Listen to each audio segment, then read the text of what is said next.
Alright, guys, alright. Alright.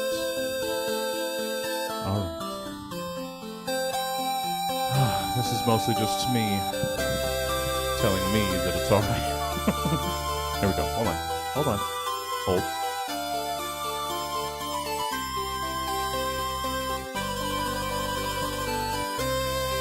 There's people there. Don't act like there's not people there. Oh, I can now elevate a message in Stab Comedy's channel. How do I do that?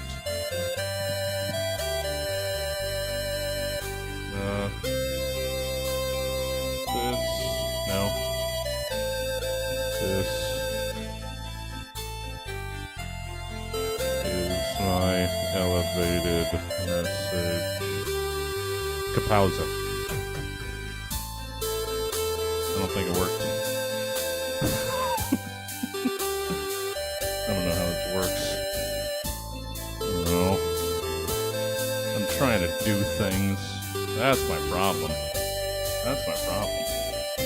Stick with what I know. Alright. Oh. I see. I think it's for you guys. You know what? I'm going to stop looking at that and bring us on. Oh. Can you hear me? I can. Awesome. And it's going to look real bad. It's going to look real bad here while I set everything up. But hey, guys. Hey, how are you? Actually, it doesn't look that bad. We just have to reset. Sorry, guys. I went and got some stock. I went and bought sody. And then I had to put it all away, and then and then I tried to not get in a fight with some crazy people, one of whom was punching the other crazy person's car. You know, Broadway What? stuff. Yeah. What? Yeah. Dude was fighting a car? Well, I mean, was trying to fight the person in the car, but left with no resort but to attack the car. Because sometimes we have to express our feelings through violence. Don't I know it? Just sometimes. All right. Hey, guys. Sorry, let me finish setting up Tyler in his new interrogation room. Yeah. Polish prison. Oh. I don't get to see that. Oh, no, it's right above you. There you go. Oh. Yeah. Yeah, it's a stark basement room. I mean, it's a different Stark basement room. Yeah, right? Yeah. Just so many different kinds of Stark basements. You go where you feel, welcome. Sure. Then where would I go? Where? There, that's more sci-fi. All right, let's make sure you're up loud enough. Let's make sure Mikhail is loud enough. Am I here? I'm here. Can you hear me now? I'm talking. Syllabus. Yeah, that looks pretty good. All right, let's do this. Yeah. Hi, guys. Oh, it's just the three of us. The two of us, and then the three. We were gonna have Aviva today, but then I didn't pay attention to a message that she sent after she confirmed saying I can't do that, and then I didn't go back. I didn't. It was like a week, and I didn't. So, oops. All of my emergency outreach last couple days, I say couple days. When I finished writing prompts yesterday at about 3. That's all right. We haven't had a twofer. We haven't had a 2-panel show in a little bit, so I'm okay with it. It's exciting. It a is lot of pressure. A lot of pressure now. Well, yeah.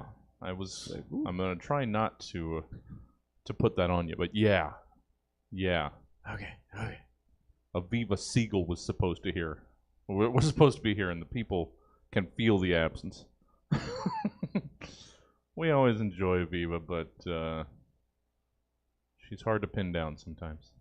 And then she's also harder to pin down once she's agreed, and then you don't pay attention to her next message, which says, "Oops, I can't." It's that follow-up. Yeah. Follow-up. Yeah.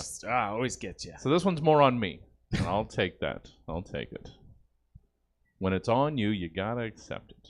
I mean, I could lash out. I could go outside and punch a car, but I won't. You could.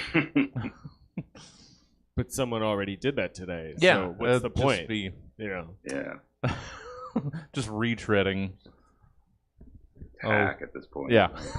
Beating a dead horse at that point. Yeah. To punch a car on Broadway. Today, hack. Nah. Super hack. Yeah. So Played out. Been done. And people keeping track in the chat as well looks like seem to believe Tyler not only in a new Stark basement, but also with a haircut. So, Oh, yeah. yeah. Oh. I did it myself in the mirror, like a real inmate. Yeah. It looks good from this angle. Oh, thank you. Yeah. No, I moved to Colorado. And Oh, I'm yeah. I'm That's in, right. yeah, like the house where they shot Poltergeist. It's like that. Like 90s suburban. All right. I forgot. Last time you left us, you were going to be splitting the difference from Kentucky. Just working my way back to you. Yeah. Don't think it's not appreciated. Oh, okay. We don't normally field questions, but I don't want to act like I'm not seeing it. And we've got time to kill. It's pre-show number 2. So wait. Yeah, it's technically pre-show number. The show has 3 pre-shows. Oh. That's why nobody comes to it anymore. Can we figure out how to get people to know that we're doing the show that people can come out to again? Can we figure out how to make them remember? I think we Remember can. us? I think we can do that. We can figure something out. We can brainstorm something. Oh, and actually, yes, I'm talking to the Watch proper their car. person too. I started using Airtable heavily this week, so there's a thing. And the people that said they would help me with it have not. I'll still help you with it. Well, I appreciate that. But no, question in the chat, guys.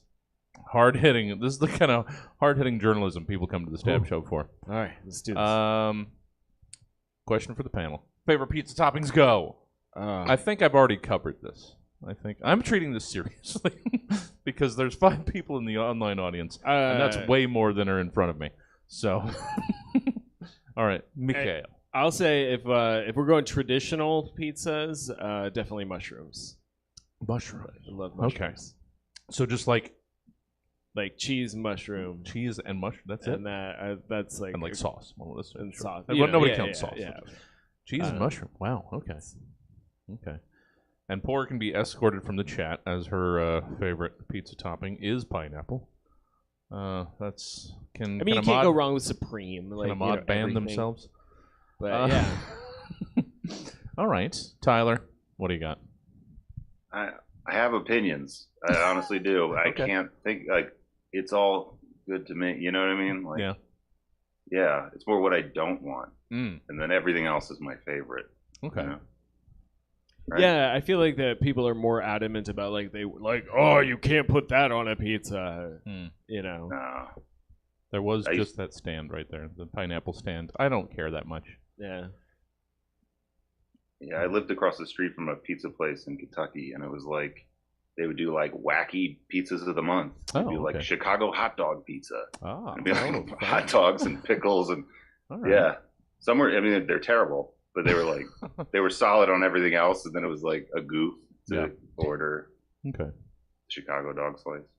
Yeah, I think I'm the exact opposite then of both of you guys. Nothing. Nothing goes on my pizza Just cheese. but pepperoni and extra cheese. That's it. Everything else can fuck off. I mean, I'll have other meats. Sure, What about, bacon's fun. Sure, sausage maybe once in a Okay. while. But What about if you go to a fun like a brick oven pizza place where they do I don't. fancy? That's No. Oh, okay. no, I don't know. I'm a very basic gal. I again trying to no extra salt. I mean, the extra salt comes from the extra cheese. I still let everybody know that it's just I still eat like a It's still good. middle school kid, and so Costco pepperoni pizza. Oh, surprisingly good. So good. Still so good. You want to shit on a Costco pizza, but You man, can't. you can't. You can't. It's just solid. And it's still only $9.99. Yeah. Yeah. How do you beat that price? Okay, guys. Oh. Costco or Little Caesars. Oh man, Costco. Yeah, I hate Costco, Little Caesars yeah. myself. I mean, That's like, pretty easy. You have to admire their just giving up. Like now it's like it's just there, it's ready, you can buy it Yeah. if you want it. it's We're like not they gonna- know only like middle school and like high schoolers can like digest that. They know who their prime demographic is. Yeah, like 40-year-old alcoholics that live in their car. Like, Yeah. I mean, I was going to Like, say... do you need this to absorb the alcohol? yeah, pretty Little much. Caesars. I was going to say, the last Little Caesars I lived close to was, like, right next to a high school and directly in the same little strip mall as a liquor store. So I think Little Caesars also know how to locate themselves. It's all about that real estate. You know? Yeah. It's the kids coming home from school, stopping at the bus stop, or the the old guy that's gonna pick up the kid for the weekend. And yeah, you got to know your clientele. All right, guys, we're gonna get going. We can start a little later because it's just the three of us. All right. We do have an 8:00 show though, and a 9. Ooh. So it's and you're here for 9. So yeah. you've got something. You got to figure out something to do at 8:00 because you cannot stay here. Okay. No. We got a fill-in stand-up show at 8. We were going to have the Obscure Movie Trivia show. Sorry, guys, if that's what you were here for. Instead, you get stand-up. Oh, sorry. Really good stand-ups. Oh, boo. Must be terrible. And then strip comedy at 9. Not strip prov. Strip prop. I did that for a long time. We don't do it at this establishment. Plus, they don't do it at the other establishment either. I didn't have enough time to write intro stuff, so we're just going to jibber jabber. I don't know. We'll see what sort of nonsense I make up. I'm supposedly an improviser. I'm not going to make up anything. It's just, God, I can't go get a Costco pizza at 8. I have to be here. I guess Mikhail could go get a Costco pizza. Ooh. Are they still open at 8? Oh, I don't know. Oh, it's Friday. What time do they close? Oh. All right, you can look that up while we're starting the show. All right, here we go, guys. Thanks for hanging out. Here is your September 30th, 2022 edition of The Stab Show. I've never introduced a show like that before, but here we go. Roughly 24 to 92 hours ago, Stab's team of comedy scientists commissioned 3 specific humorists to give various potentially comedic takes on several random topics, which they will now perform for the first and likely last time in front of a live studio audience in a show called Stab. Welcome to The Stab Show, the molehill your parents warned you about.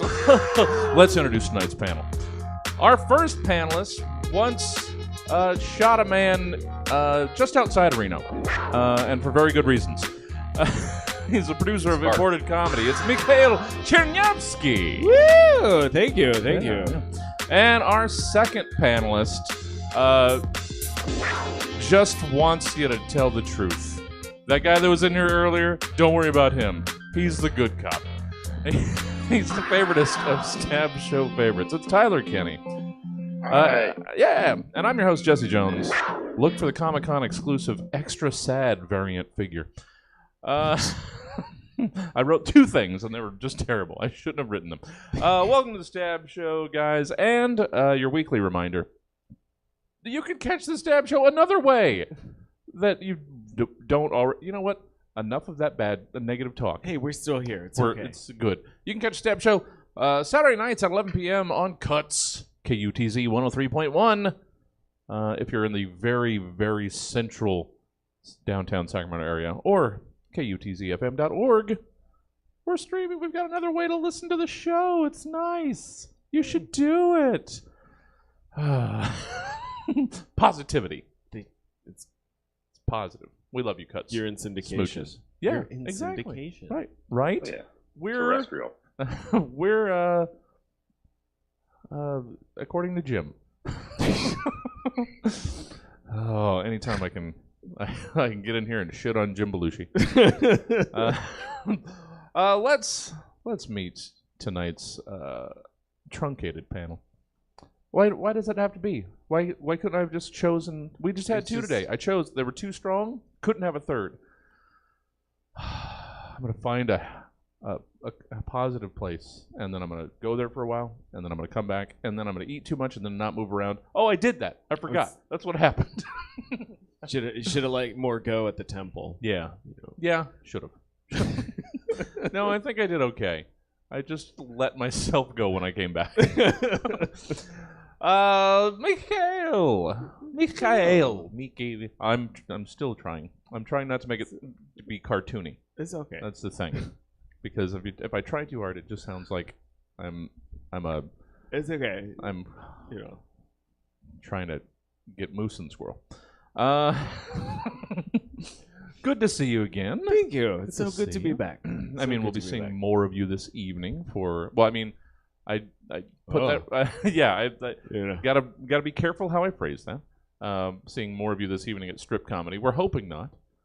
Or are we? See, no, it doesn't. I don't know. Like, I don't know if I want. Like, I've been this is like it was so hard to get this stuff written. Yeah. Because preparing for the show, I couldn't help but think, like, do I want my jokes to bomb? Yeah. Or do I want them to do well? Yeah. Like, wow. You gotta walk that line of just giving the people what they want and giving the people what they want. Give them some laughs, do a little strip, and then maybe some more laughs. Yeah. You gotta layer it or unlayer it. I'm not even entirely sure. Well, good to see you. How have things been aside from your preparation for tonight's confusing strip show? Yeah, it's good. Good. I've just living the dad life. You know, yes. so I'm just got a little couple months old. I don't know. Whatever the number is. It's still too young to take care of itself. So I'm tired. Well, we're all tired. Okay, but it's good. It's good. But this was another one. Though, right? Yes. There was a previous one. So there's several previous ones. So you'd already had an idea. But we're done. Okay. We're done. Okay. We both looked at each other and we're like, no more of this. Right? We okay. Okay. So 3 then? Yeah, 3. 3. Okay. All right. Well, I'm making up for all the millennials not having babies. Yeah. Yeah. Just a little balance. Sure. You can sign off on some millennials slip. That we had an extra one. You don't have to. Just you're free now. You're good. You're good. Yeah, just enjoy all that free time. Yeah, get some designer purse dog, and you're fine. Everything's taken care of.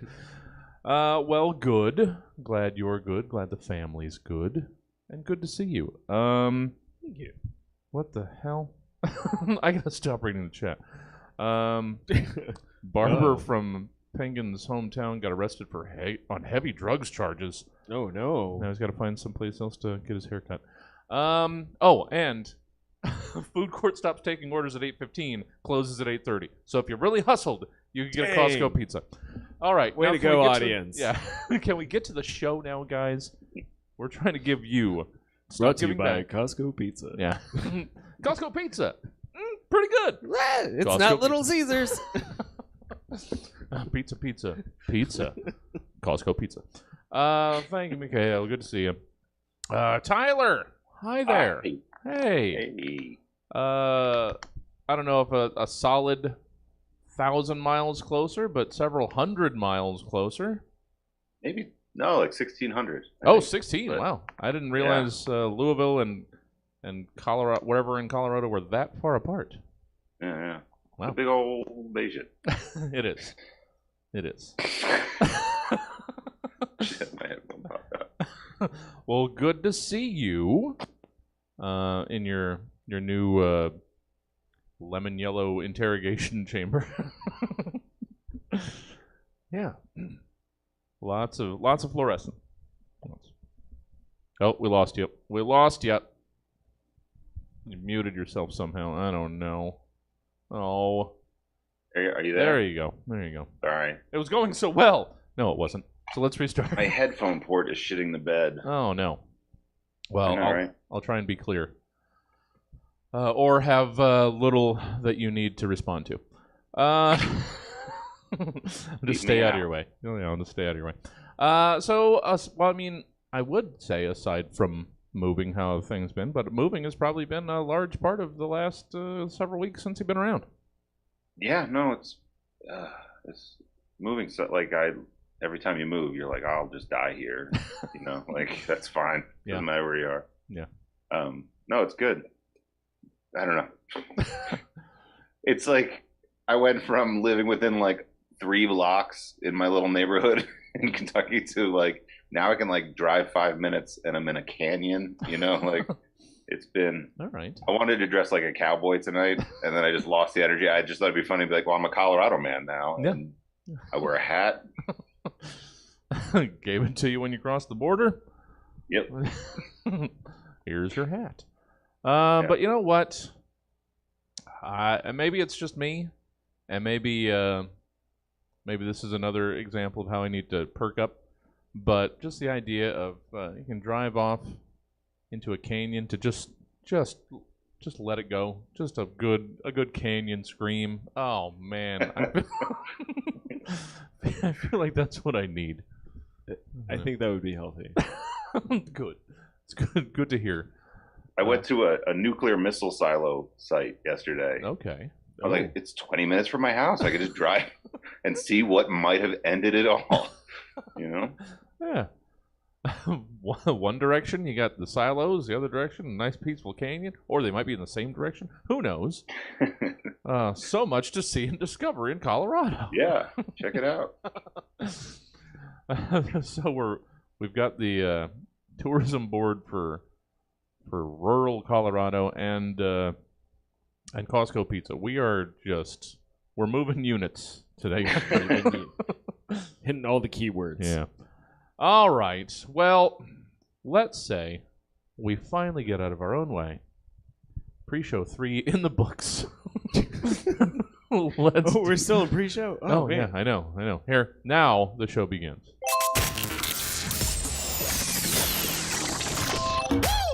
Oh, apparently there's canyons not far from Sacramento that I can go screaming.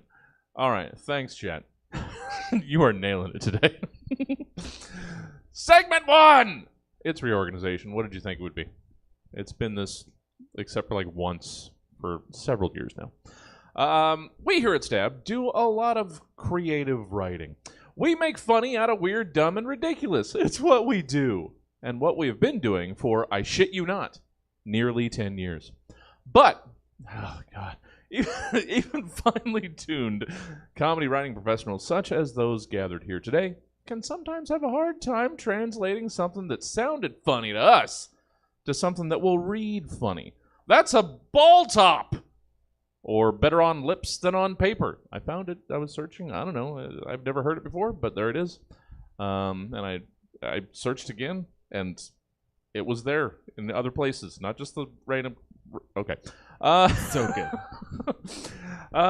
Something you just can't translate, no matter how hard you try. Like licorice fish fist wish, or a baby who loves to wear adult diapers. I don't know. Anyway, let's forget about my BOLTOPs and whatever they might mean, and instead give us who or what else BOLTOP might stand for or represent to you. I really didn't want to write prompts yesterday, but then a baby wearing adult diapers. I don't know why. That got me. That recharge and all. Because there's got to be a difference. Is the bulge bigger? I don't know. I'm sorry. But that's how I get through the day. Thinking about babies and adult diapers. It's just like a baby, and the entire diaper is I didn't think about the size. I thought that's what I picture. I was just like, this baby is just all in the diaper. Yeah. For some reason, it's like in like a de-aging 80s movie where they're like small inside their clothing. Yeah. But it's a baby and you shrunk it. For some reason, I just imagined adult diapers tailored back down to a baby size. I don't understand what's wrong with me. All right. I like that in that scenario there's a tailor for that. Yeah.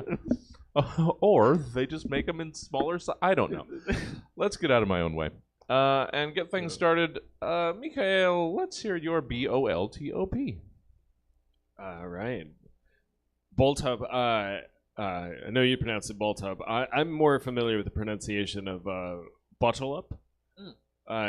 It's for those of you who don't know, it's an Irish term. Has origins in Ireland of holding things in. I personally love the word. I love the term bottle up. It's a good example of a term we probably have all used or are used to seeing in self-care books. Maybe you've heard it in a recovery meeting, or or even a therapy session or two.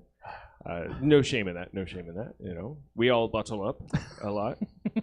But I think it's also a good term that we only seem to remember the first half of. Like many phrases and euphemisms, while the latter is nearly forgotten, and with it the true power of the term. So I think it's good that we review the origins and what does bottle up mean? So as you know, bottle up stands for being okay leaves trauma on pause. Let's let that sink in. Being okay leaves trauma on pause. Okay. One more time so it sinks in. Being okay leaves trauma on pause. So what does that mean?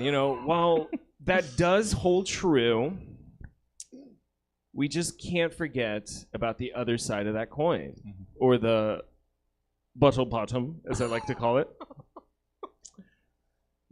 There's a literal duality to bottle up that we must hold on to so that we can push through all that trauma and get to the other side of healing. So let's also remember that while being okay leaves trauma on pause, being open lets trauma on pass. Bottle up. Okay. I'm. I didn't know it was going to be for you, Jesse. I'm therapeutic. I'm seeing too much. I'm seeing too much in this one. Being okay, because it's okay to not be okay. You have to be open. Don't just bottle up. I'm going to try not to. I'm going to try. I'm going to try let it on pass. Thank you. Thank you for giving me too much to think about. Tyler, let's hear what you've got in way of a BOLTOP, B-O-L-T-O-P. That stands for balls out lawn mowing to own patriarchy. It's when you're such an ally that when you mow the lawn, you wear jean shorts with a hole cut out just for your balls. Just the ball. Yeah. And then you do it to mock the idea of a man doing something stereotypically masculine, like this, like, look at me, I'm such a man. I'm mowing my lawn with my balls out. I'm a dumb man doing the man thing. Duh. I'll probably have a beer after this. I'm a big dumb balls out lawn mowing to own patriarchy. Don't think about it too hard because I didn't. Oh yeah. Yeah. I love it. It's like assless chaps, but yeah, but for your balls. Yeah. And in a very way, the perfect balance to the first one. And I like to think, because I'm already going to give it more thought than I should, just ovals cut out on either side of the seam. So you're just... Side saddle, yeah. You're just going so saddlebag camel toe. Yeah. I don't know. If I were selling Ally jean shorts, that's I didn't think I could get the image of a baby in adult diapers out of my head, but well, I think that just took its place. Yeah, you gotta know. You gotta know the next horrible image is just down the road in this show. Just right around the corner. Boo! Oh, okay. Welcome to Broadway. Yeah. I'm punching a car! She's a smoke bitch. I don't know what that means. I don't know what that means. Should I be helping somebody? Is that what they said? Yeah. She's a smoke bitch? While she's on the phone screaming for help. I didn't know what to do. What's a smoke bitch? I don't know. I gotta Google it. So I tried to not get run over by. Yeah, I mean, yeah. Smoke bitch sounds terrifying. Yeah. I don't like. It's like, was she on the island and lost? Ooh. Is that? Oh, I still have so many questions. Never watched that show, but it's enough in the back of my head that I have that reference that I can pull. I thought that was a reference. I wasn't sure. Yeah. Oh, I'm terrible. Speaking of terrible, let's replace that last horrific image with the next one. It's segment 2. It's bulletin board. There are few more versatile message delivery systems than the bulletin board. And yes, this is a hill I will die on. A slab of cork and a fistful of push pins can deliver so much information to so many with little to no supervision. Eat that, posters taped to light poles. And so in bulletin board. Outside, I can make all these tangents today because there's only 2 of us and the show will end early enough. Across the street, where I usually park my car when I'm not worried about it being punched, there's a poster for a Reno zombie walk. Oh, Reno, fun. Nevada. Reno, it's several hundred miles away, and there's a poster on Broadway taped to the light pole advertising the Reno zombie walk. It must be a big one. I guess. Yeah. But still, it's a long way to go. I mean, some people go to the desert. I mean, sure, but that's... I guess there's not much difference.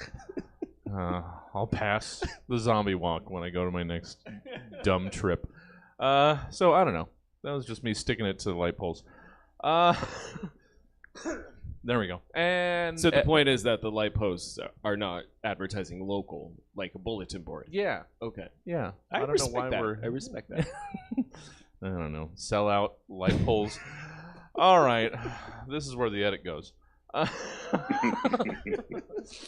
And so in bulletin board, you're asked to give us 3 things you might find on a bulletin board hung in the break room of the physical manifestation of a specific imaginary place. Today's place, as fall is descending upon us, is the machine that's just firing up in the distance. Oh, there it is. I couldn't remember how to read that. Today's place. God damn it. As fall is descending upon us and the machine whirring up in the distance, pumpkin spice headquarters.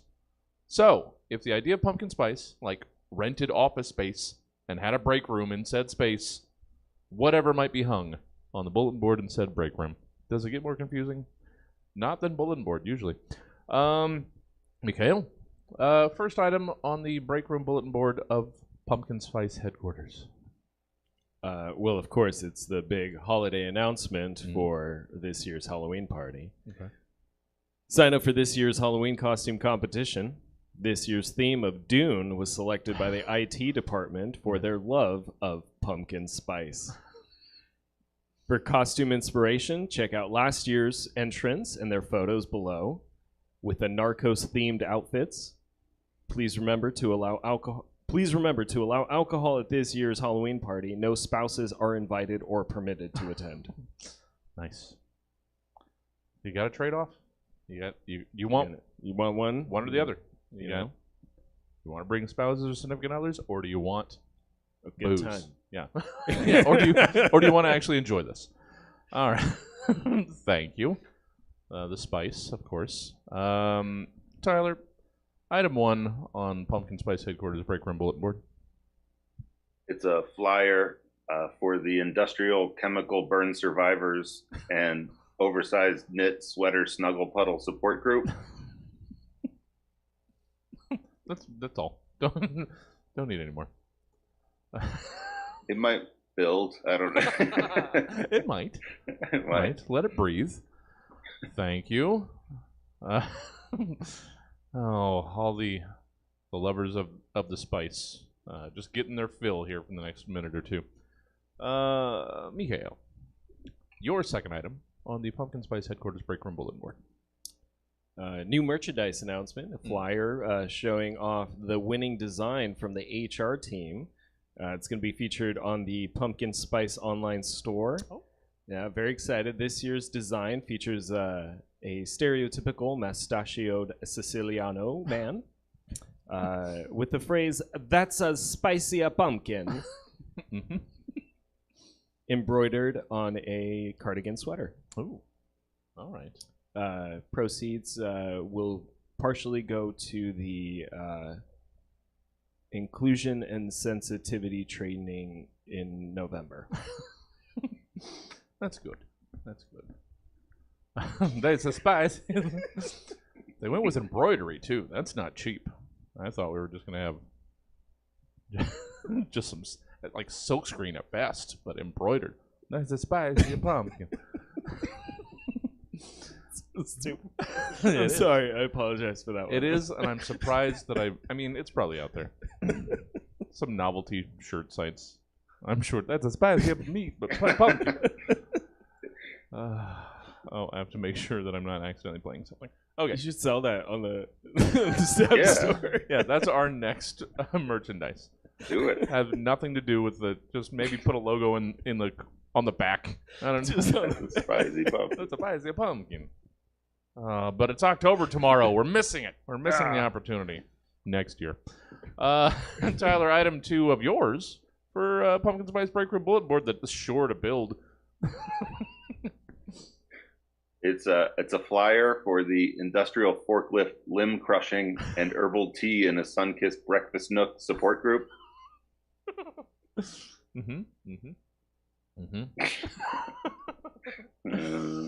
Oh, it's good. It's good. Just a big mug. You just got it at a thrift store. It's the biggest mug that you could find. You've been looking for mugs like this, but they all have some sort of trite phrases on it. This one's like, it's got the stone pebbling, like it's a camp cup, but it's a big old mug. So I couldn't pass that. I don't know. I'm building out the lore apparently of the tea nook. Mikhail. Sorry, I hate myself.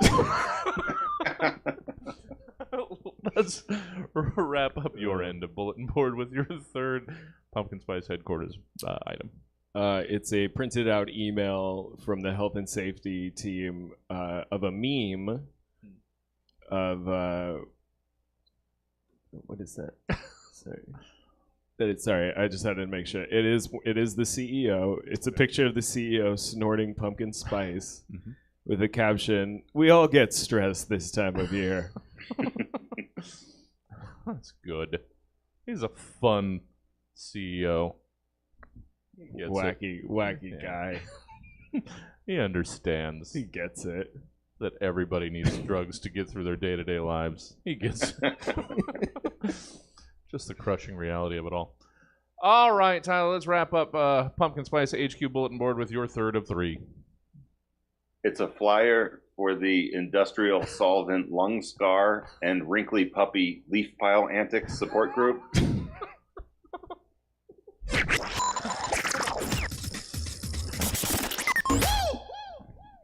Now, are they recovering from Wrinkly Puppy Leaf Pile Antics?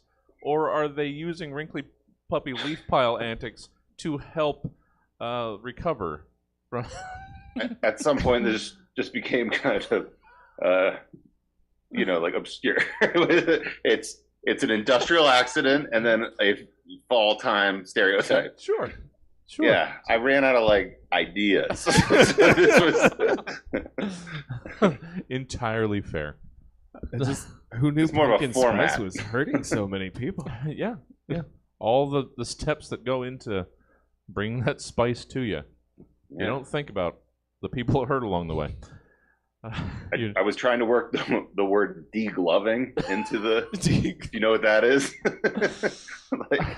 But I don't know how you would be degloved in a pumpkin spice factory. Yeah.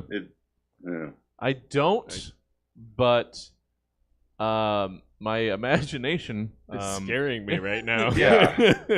No, it's like if your skin's the glove, you're degloved. Okay, that's what I thought. Yeah, you probably figured that one out. Yeah. All right. Okay. Just threw up a little in my mouth. Just now you can see all the muscles. Don't want to look at my hands right now. What would that look like? Oh, don't worry. I'm sorry if you're on mushrooms right now. Looking at your hand. Yeah. I was going to say, for all those wondering what that would look like, don't worry.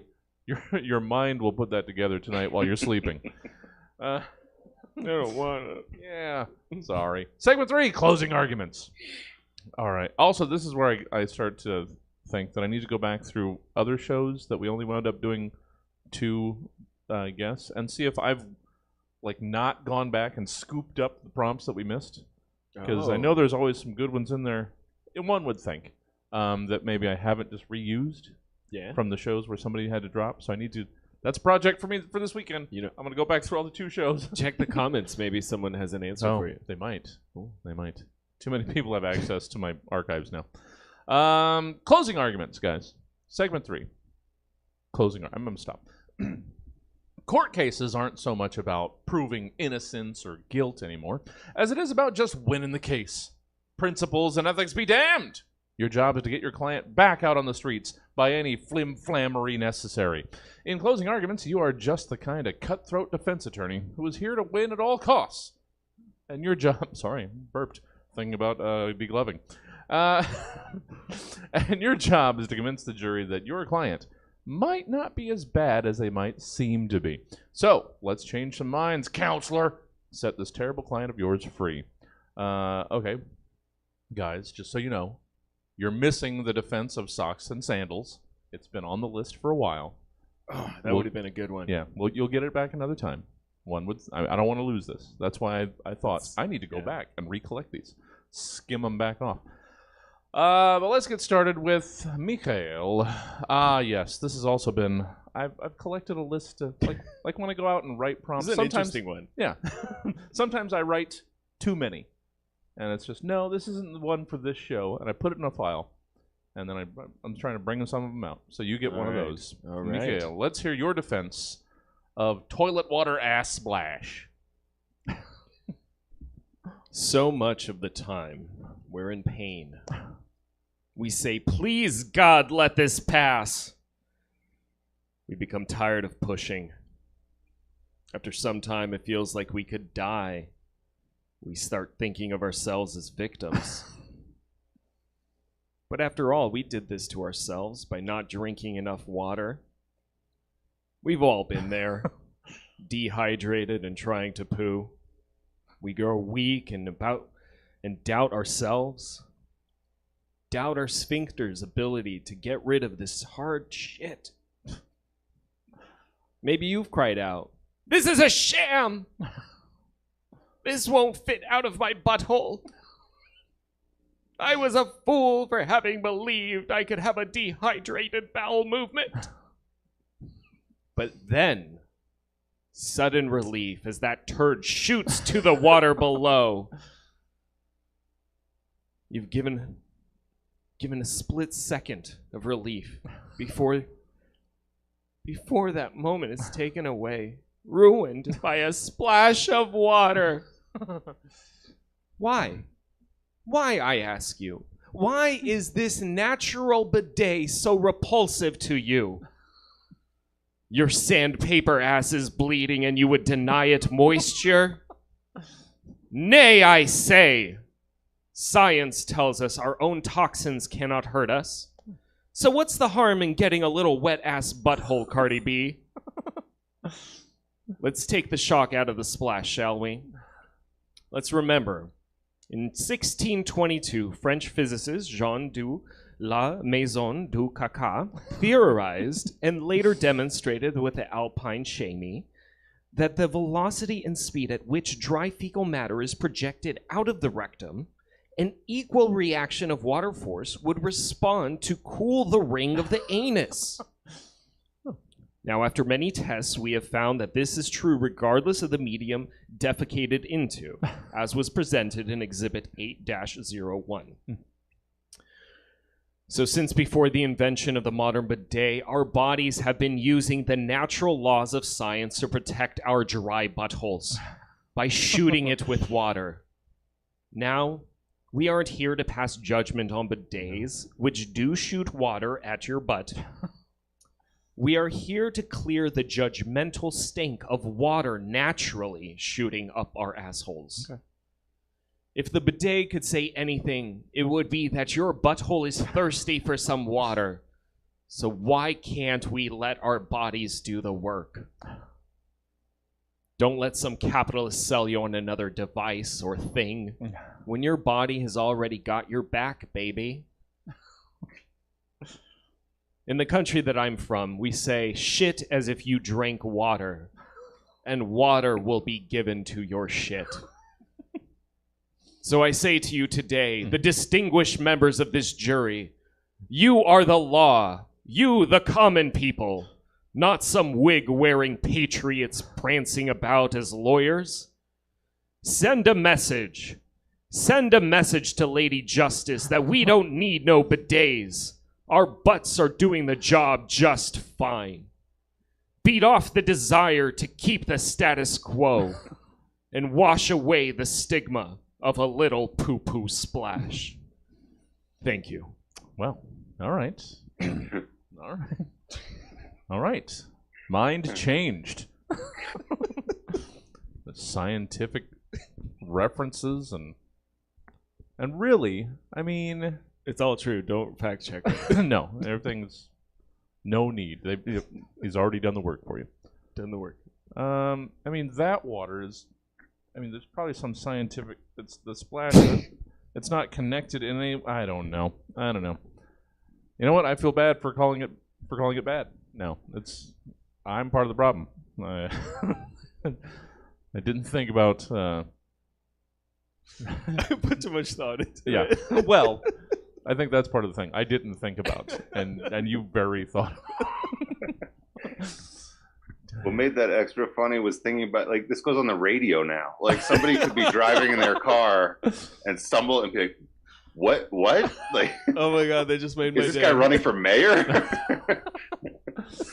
Yeah, I'm gonna make sure this one gets over to Mickey. All right. Well, thank you for that very impassioned plea. Also, guys, drink more water. I don't drink nearly enough. Dehydration is no joke. Tyler, let's. Wow, this is taking a while. That's okay. Everything's fine. Plenty of time. Tyler, let's hear your argument. Apparently, I was feeling very autumnal putting the show together yesterday. You are defending someone who gets way too competitive with pumpkin carving. I don't know. Ladies and gentlemen of this intelligent and attractive jury, the events leading up to this case are well known. We all saw the video online, the memes, the merchandise. It is clear that Deborah Tandy was in fact lightly gouged with a pumpkin carving utensil at the County Corn Maze Pumpkin Show. By me. I won't deny, gently but firmly gouging Miss Tandy with a tool that I used to make the freckles on this pumpkin Shirley Temple's hyper-realistic cute pumpkin cheeks. Yes, it is breathtaking. The confused sadness in her little pumpkin eyes, clearly on amphetamines provided by greedy studio heads. And all that just from a carved pumpkin? It's crazy, right? This pumpkin carving stuff seems like it might be pretty important. Like, to society. You know society, the thing we all live in. They say that a man who represents himself has a fool for a client. Well, could a foolish client create this? Data from Star Trek The Next Generation, rendered in heart-stopping realism. Really, look at the face of actor Brent Spinner as Data from Star Trek The Next Generation. It's as if you could see his internal programming struggle with the meaning of his android existence. Now, if an artist, say me, was blessed and or cursed with this artistic gift, should he not be able to profit from that skill? Deborah knew the Polaroids of my pumpkins are $5 each. She saw the sign. It was carved into a pumpkin, and it looked awesome. I'm sorry if brilliance has a dark side, and I'm sorry if sometimes people get gouged in the face in the pursuit of art, important art. For example, Slimer from Ghostbusters. It's plural. Sure. Mike Myers from Halloween. Mike Myers from The Love Guru. An elephant. Timothy Oliphant. Timothy McVeigh. Carrie from the horror movie Carrie. Carrie from my daughter that doesn't speak to me anymore. I'm sure I don't need to say more. If a picture is worth 1,000 words, then a carved pumpkin of music group Black Eyed Peas says a shitload of words. However, if someone wants to take this art home in the form of a photograph, they must pay $5, and the artist is not responsible for any light gouging that may ensue when payment is not remitted. Deborah, I rest my case. Very clear, Deborah. You couldn't miss the sign carved into that pumpkin. Deborah. Damn it, Deborah. Unless you were too busy marveling at Slimer, wondering if it was from the movie or the animated series, The Real Ghostbusters. What a reference. Yeah. Oh, so good. Everything lives back here. It shouldn't. I don't. I could have important things in here. I don't. Or you could just keep the coolest 90s store ever in there. You know? Yeah. I do what I can. I'm appreciated by some. I just don't know where they are. We have to keep going. It's segment 4. I haven't done this one a lot. Let's. Okay. I almost feel bad. Maybe this is. Oh no, I didn't actually send the prompts to her. I realized that she was couldn't do the show before I sent the prompts, so she couldn't be offended by the one that I was going to give her. Oh. I'm getting ahead of myself. It's segment 4, pseudopharmacals. Having just spent a couple weeks in the desert last month, I can attest drugs are still real popular. Not that I partook, mind you. I'm a good boy who loves getting high on life. I smoke so much life. Anyway, drugs, be they over the counter or through the driver's side window, people can't get enough of them. Which is why today in Pseudopharmacals, you're asked to give us descriptions of these 3 new mind and body-altering pills, sprays, salves, or smokes hitting the markets and the streets. So go on. Tell us what our new favorite substances are and what they do. This didn't have to... I mean, it could have gone in many directions. Aviva's prompt wanted to hear the new drug, Blue Period. Let's see. I don't know. Let's see where that could have gone. I trust Aviva wouldn't take it exactly where you're expecting, you animals. So, let's see what we did with the other 2. Mikhail, let's hear your description for the new drug, Sidewalk Diplomas. Woo! Got a couple questions for you guys. You guys, Drexel got you down. University of Phoenix, just too hot for the pocketbook. Well, you need to check out Sidewalk Diplomas. That's right, Sidewalk Diplomas is a new adult education alternative for those wanting to avoid all the drama of student loans. Created by the same people behind the original Sidewalk Profits program, these knowledge lovers are back with some new truths to spit at you. I just got to say, people are raving about it. One fan said, this is the essential oils of education. Nice. So, I mean, the praise for it is just unbelievable.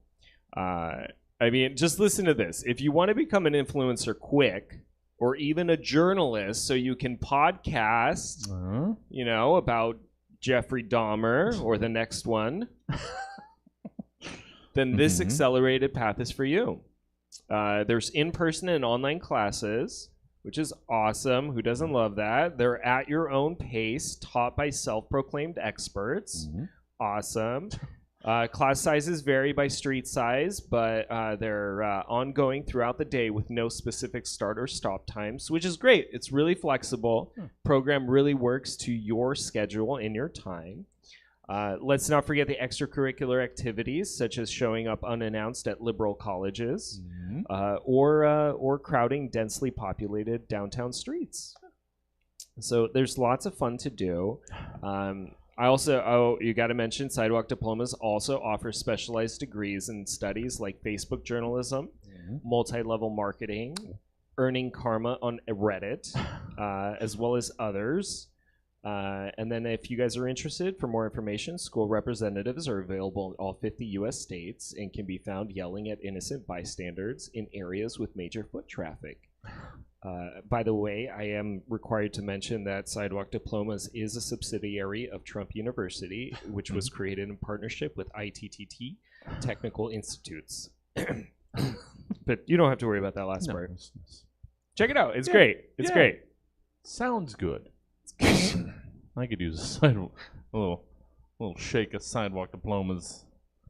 I'll give you the pamphlet. Nice. I was just trying to scan it. Sure. Oh, at some point, guys, running a comedy club that doesn't make any money is gonna catch up with me.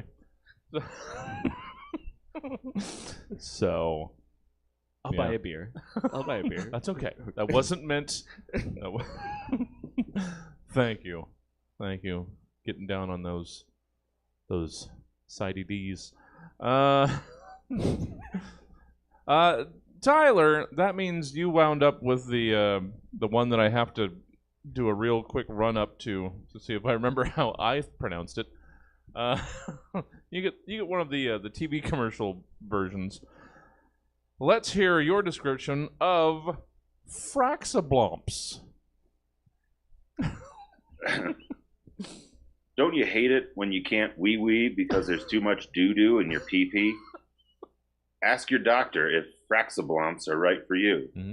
One Fraxiblomp, Jesus, one Fraxiblomp in the morning and your pee-pee will be free of poo-poo and pee fleas. No more doo-doo in your hang-hang or fee-fee in your BB.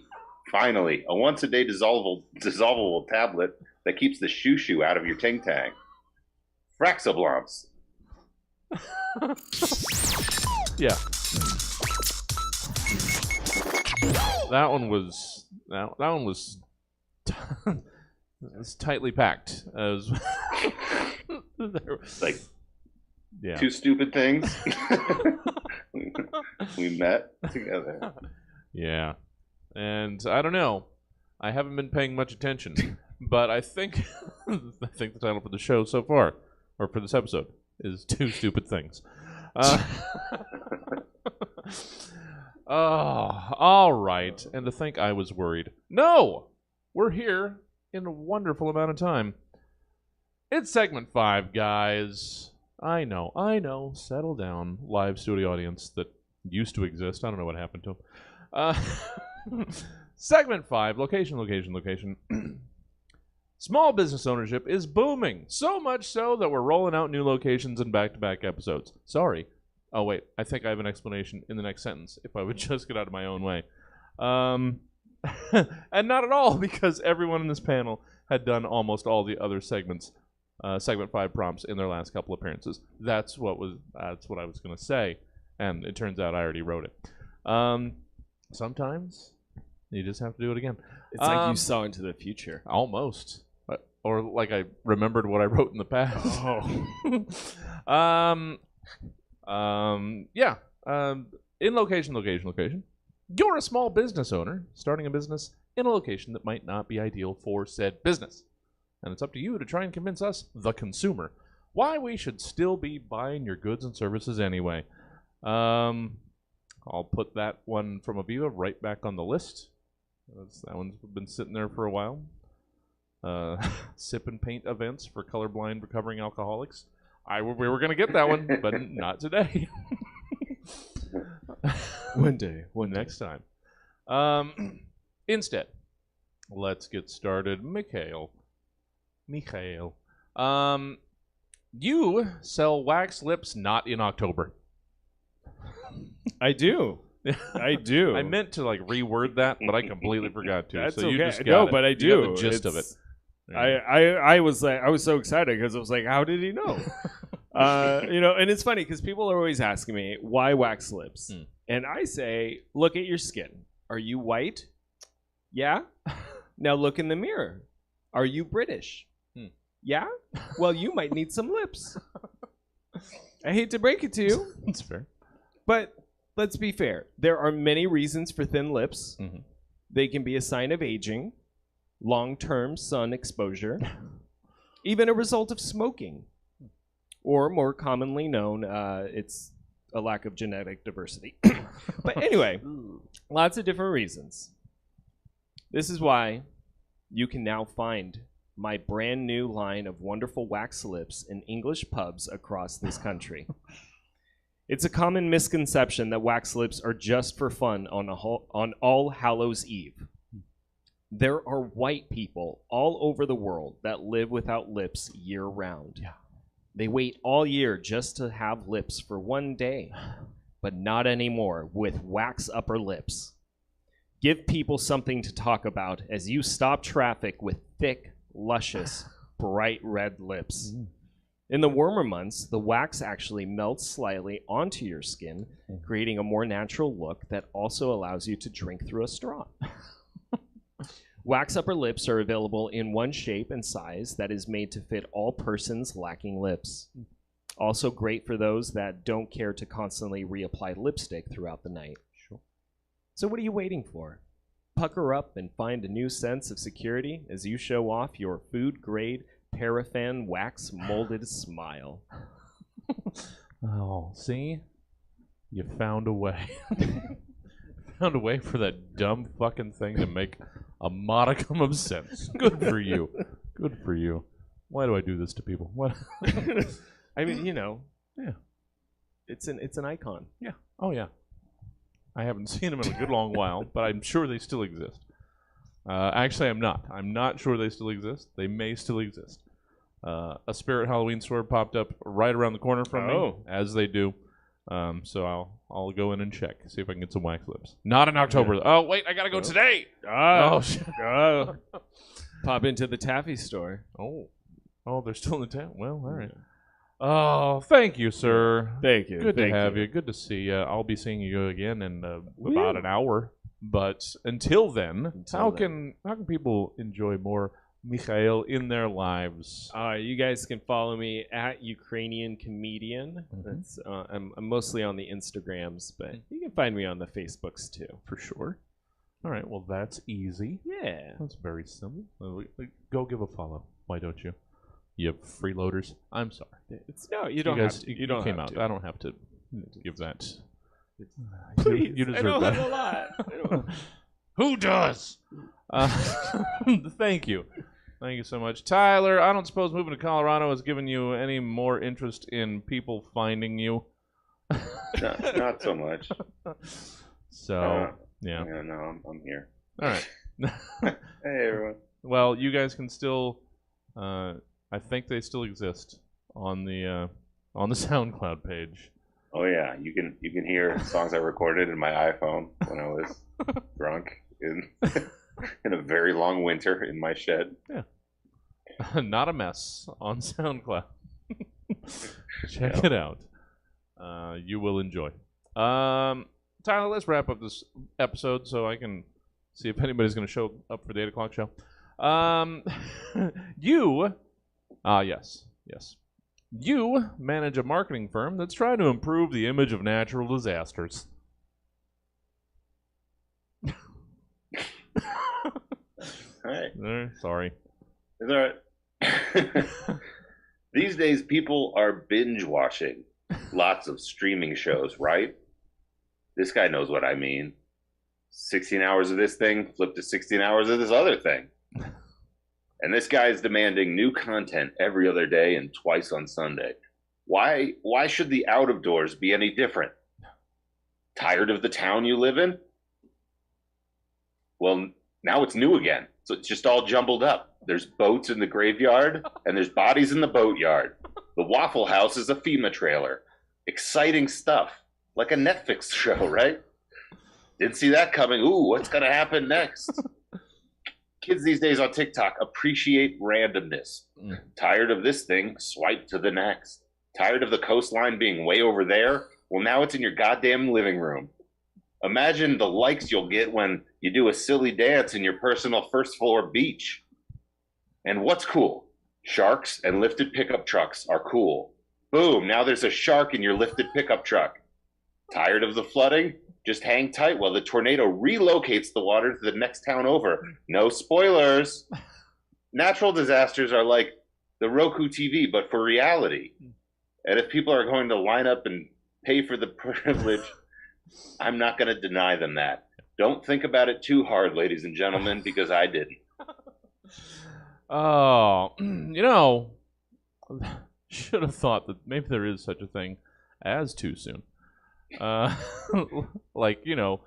Simultaneously. Yeah. in the midst, it's still too. All right, let's all forget about this and run away. That was the Stab Show. Thank you for joining us, everybody, and of course, very special thank you to our phantasmical panel, Mikhail Chernyavsky, Yay, thank you. and Tyler Kinney. Hey guys, you want to catch some more of these kind of programs? Some that sound very similar to this, some that might even be on the radio locally. Well, you can catch this and the 335 other episodes. I know, the number gets more ridiculous every time. Via the podcast provider of your choice, Apple Podcast, Stitcher, or the Good Pods app, or you can come see him in person. Please come see him in person. Stab Comedy Theater, Fridays at 7, or you can watch him on Stab TV. Until next time, I've been your host, Jesse Jones, and as usual, sorry. Good night, guys. Thanks for hanging out. Thanks for joining us. I've got to go deal with the throngs of people at the door. Punch their cars. Yeah. Oh, yeah. Just, I got to make sure that my car has gone unpunched for an hour. All right, guys. Good stuff. I'm going to leave you for a couple minutes while I go set everything up. Thank you, Tyler. Thank you, Mikhail. Thank you. I'll see you guys later. Cheap Laughs coming up in just a few, assuming there's enough people to watch it. You know what? I'm going to be positive and assume there will be. So hold on, guys. Cheap Laughs coming up in just a few. I'll see you in a few. A few. I've said a few a couple times. See you guys. It's close to midnight. Something evil's lurking in the dark.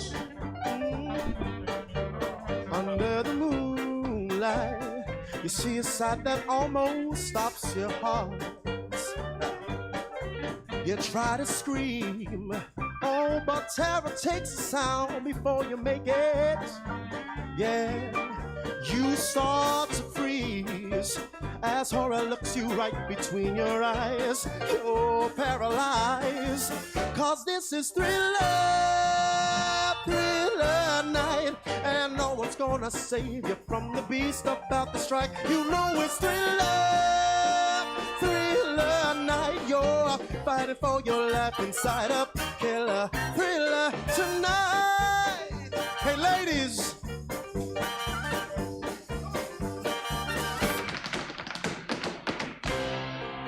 you hear the door slam and realize there's nowhere left to run. Oh, you feel the cold hand and wonder if you'll ever see the sun. You close your eyes and hope that this is just imagination, girl. But all the while, you hear a creature creeping up behind. Oh, you're out of time. Oh, this is thriller night, and there ain't no second chance against a thing with 40 eyes. This is thriller night. You're fighting for your life inside a killer thriller tonight. Oh, night creatures call, and the dead start to dance in their masquerade. Oh, there's no escaping the jaws of the alien this time. Open wide, it's the end of your life.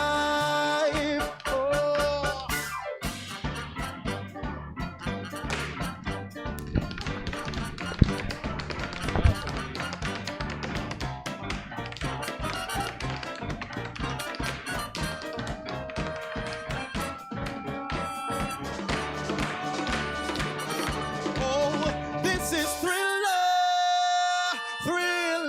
night. Oh, I can thrill you more than any ghoul would ever try. This is thriller night. So let me hold you tight and share up thriller. This is thriller. Oh, thriller tonight. Girl, I can thrill you more than any fool would ever try. This is Thriller, oh Thriller tonight. Girl, let me hold you tight inside of Thriller Killer. Thriller Killer, chiller, I fulfill you. Girl, I'll be your thriller tonight. Let me be your thriller, baby.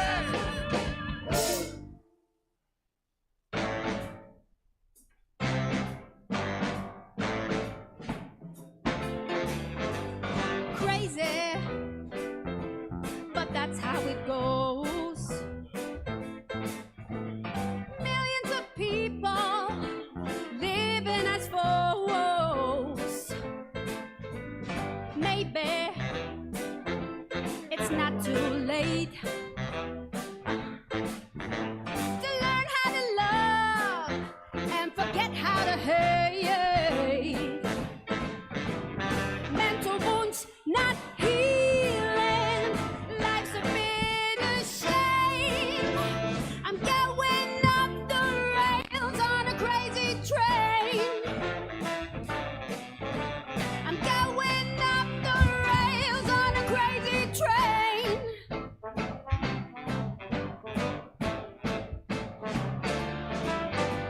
I've listened to preachers, I've listened to fools.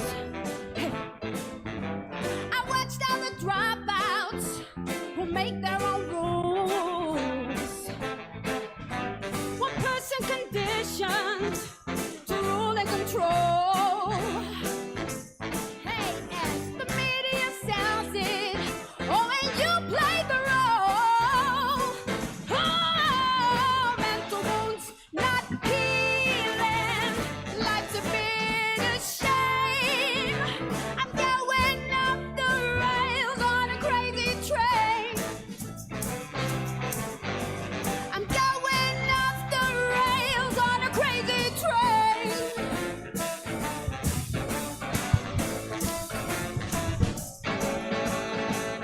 I know that things are going wrong for me.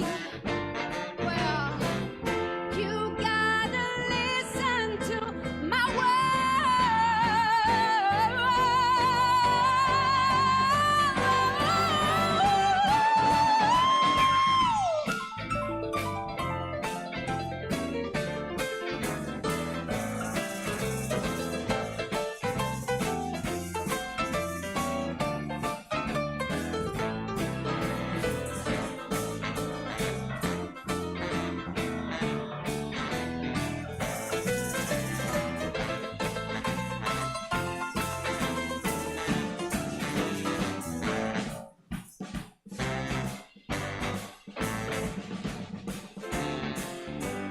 heads of a cold war.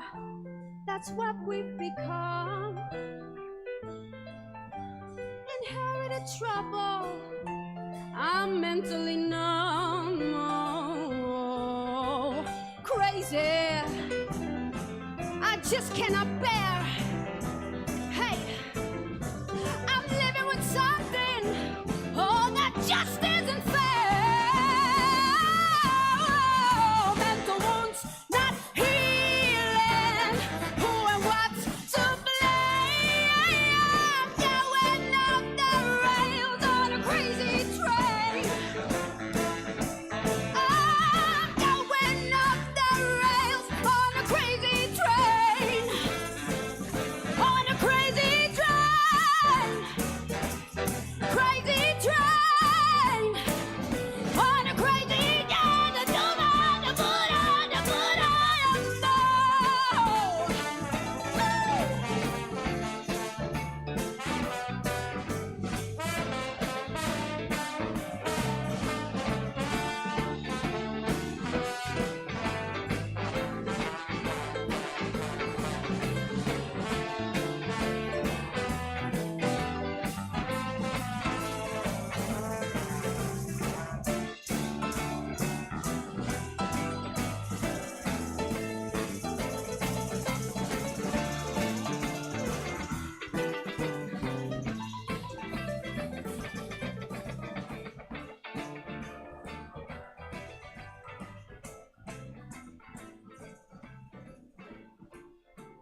and we can't stop. And we won't stop.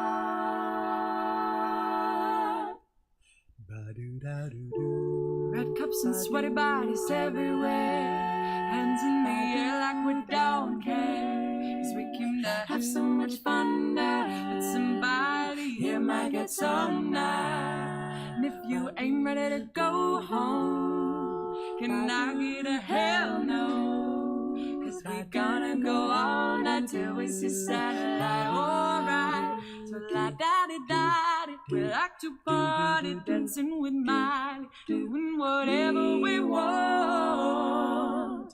This is our house, this is our rules, and we can't stop. And we won't stop.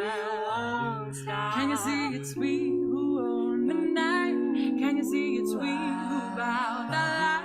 And we can't stop. And we won't stop. We run things don't run. We don't take nothing from nobody. Yeah, it's our party, we can do what we want. It's our party, we can say what we want. It's our party, we can love who we want. We can kiss who we want. We can live how we want. See my homegirls here with the big bar, shaking it like we at a strip club. Remember, only God can judge you. Forget the haters, 'cause Scott Bradley loves ya. And everyone in line for the bathroom, trying to get a line in a bathroom. We are so turned up, so turned up. Yeah, yeah. So la-da-di-da-di. We like to party, dancing with Miley, doing whatever we want. This is our house, this is our rules, and we can't stop. And we won't stop. Can you see it's we who own the night? Can you see it's we who bow the light? And we can't stop. We won't stop. We run things don't run. We don't take nothing from nobody. Yeah, it's our party, we can do what we want. It's our party, we can say what we want. And it's our party, we can love who we want. We can kiss who we want. We can live how we want. It's our party, we can do what we want to. It's our house, we can love who we want to. Love who we want. Song, we can sing if we want. It's my mouth, I can say what I want to. Yeah, yeah, yeah, yeah. Yeah, yeah, and we can't stop. We won't stop. Can you see it's we who own the night? Can you see it's we who buy the light? And we can't stop. We won't stop. We run things don't run. We don't take nothing from nobody. Yeah, yeah. Our party, we can do what we want. It's our party, we can say what we want. It's our party, we can love who we want. We can kiss who we want. We can live how we want.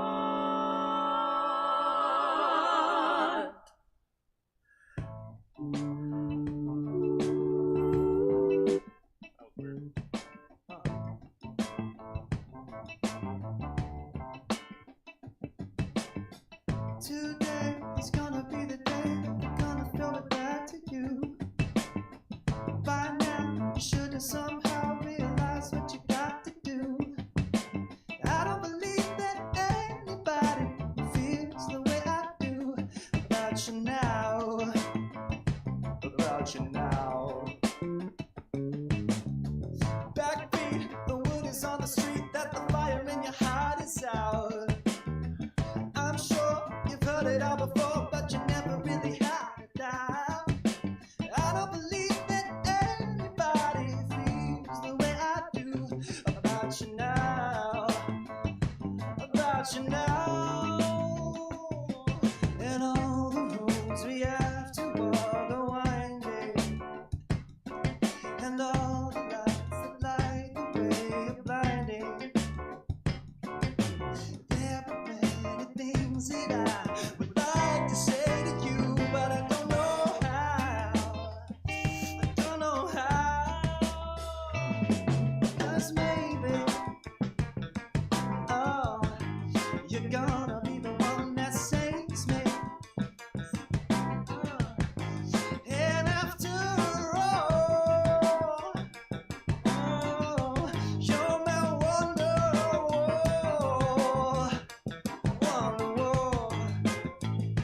tell you that today is gonna be the day, but they'll never throw it back to you. By now, you should have somehow realized what you're not to do. I don't believe that anybody feels the way I do about you now. You know. And all the roads we have to walk are winding. And all the lights that light the way are blinding. Oh, 'cause there are many things that I would like to say to you, but I don't know how. Oh, I don't know how. But maybe you're gonna be the one that saves me. And after all, you're my wonderwall. Baby, let me tell you that maybe, you're gonna be the one that saves me. And after all, you're my wonderwall. Tell me, Ryan, you're my wonderwall.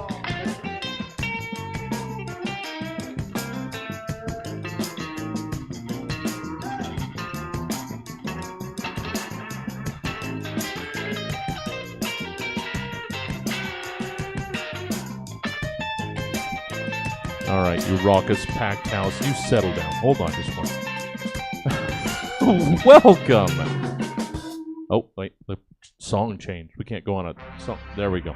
Welcome to Stab Comedy Theater. It's time for Cheap Laughs, or whatever the hell we were calling this replacement show. Please welcome to stage your host, Matty Nishimi!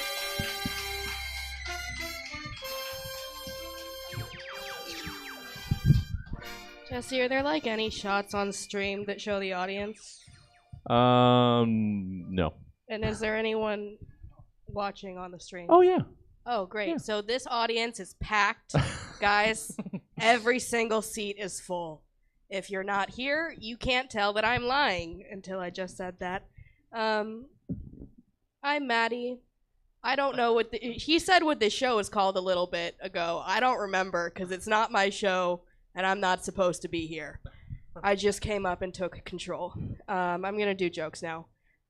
Usually when comedians start, they like to start with something light, something to like get you to like them. I'm not gonna do that. I'm gonna start dark, and if you hate me, we'll work our way back up. I think kids that die have it too easy getting into heaven. That's about how it was gonna go for this audience. I just don't think it's fair, you know, because like the kid I aborted gets judged on the same scale as me. That's not cool. She didn't have the opportunity to shoplift. I took that away from her. Look, we got the first laugh from the comedian that's already heard this joke. Thank you. This is gonna be a fun night for all of us, especially the people on stream. I'm not religious. It's not that I don't think there's an afterlife or like a higher power. I think that's a nice idea. My problem is that all religions have afterlives, and I don't want there to be one. Like, I am going to be so pissed after I die, even if I wake up in heaven, or Jewish heaven, or the place with the 72 virgins. My first thought is still gonna be, fuck! There's more? Oh, Jesus Christ. Okay, we can do this. Is there a halftime show? No, that's a bummer. Do I not have to have a job this time? I don't get paid this time? That's how it's going to be. I think that's how it's going to be when you go to hell, is that you just keep doing your life, but you don't get paid. That's what my hell would be. Now we're riffing. It's more fun. You guys haven't heard those before. You've heard like all of my jokes because you guys come to shows. And they've heard all of my jokes because they are comedians and they're here all the time. You are also a comedian. I know you said you don't like that, but you're a comedian. You've heard all of our stuff too. This is going to be a really fun show for both you guys and all of us. I'm going to talk about bugs now.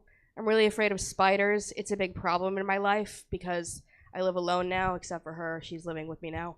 and so I have to deal with them on my own. The problem is not so much killing them, but what I do with them after they're dead, because I don't want to just put them back outside, because that's where the rest of them are, and then they'll know. And I also don't want to throw them in the trash can, because what if I needed to step on them 28 times instead of 27, and they come back to life and colonize my bathroom? And I also don't want to flush them down the toilet, because if they come back to life down there, then they'll crawl up my butthole and control me from the inside. And this is a bigger problem, because if they do come back to life, then they're probably a radioactive spider, so now I'm the new Spider Woman, and I can't do that. Look at me!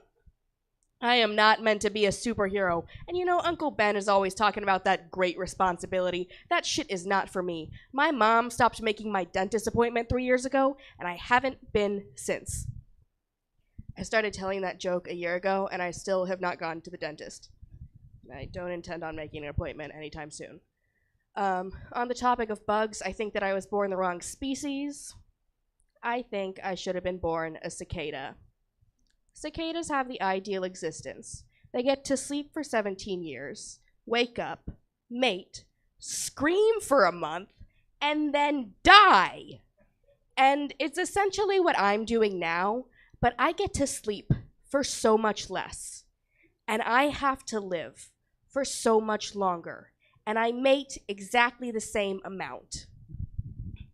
I not having a lot of sex. Maybe you could tell by the jokes. But it's okay, because my policy on sex is the same as my policy on being killed. You know, if no one's gonna do it for me, I'll just do it myself.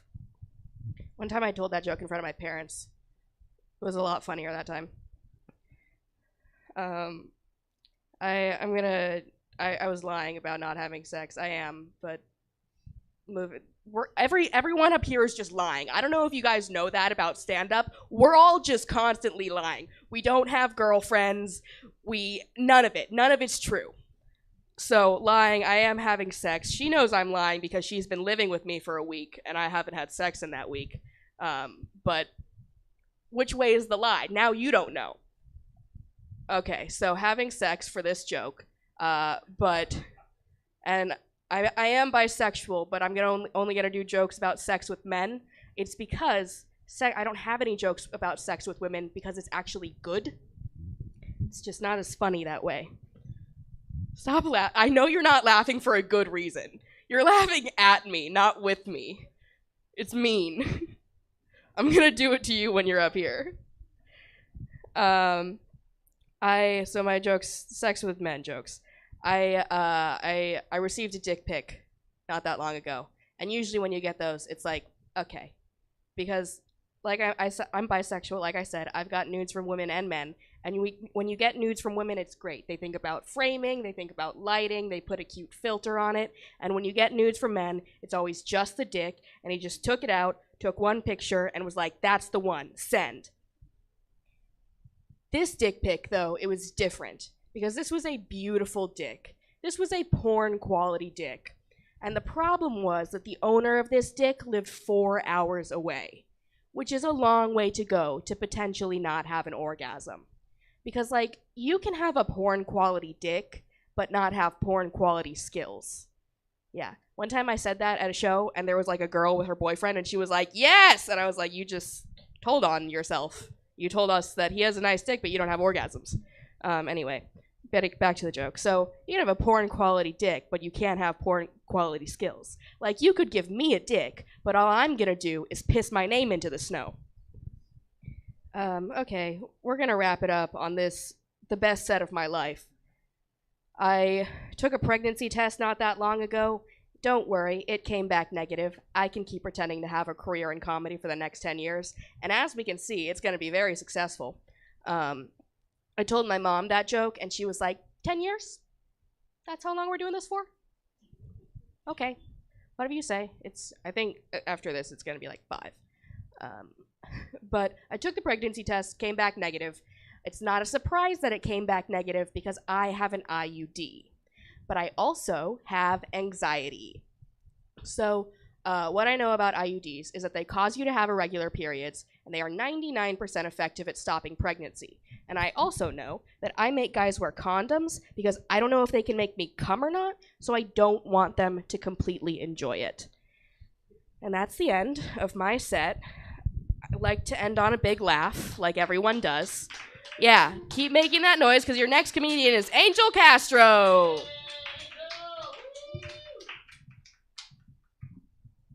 Thank you, Maddie.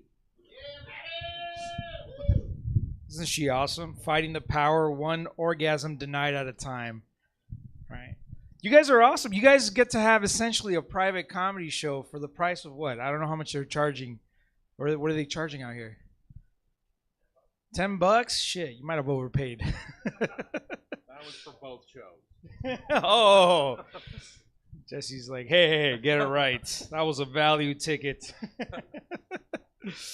Oh, do you guys come? You can have a seat. Somebody just walked in. You can join us in there. Honestly, you need more people to fill this space. You're welcome to have a seat, though. They don't want to make people feel uncomfortable like they have to stand just because, I'm here on stage. I'm not that important. Not that important. You guys come often to shows? Yeah? What was the last show that you guys came to? How long ago? Yacht Club. They made this into a yacht? No, not really. Ooh, strong word, sir. You sound like an English major. Did I get it right? A funny way. Well, I studied psychology when I was an undergrad, and like the first thing, do you guys ever take any psych classes? I don't know. I'm assuming you guys went to college. I don't want to assume though. Were you?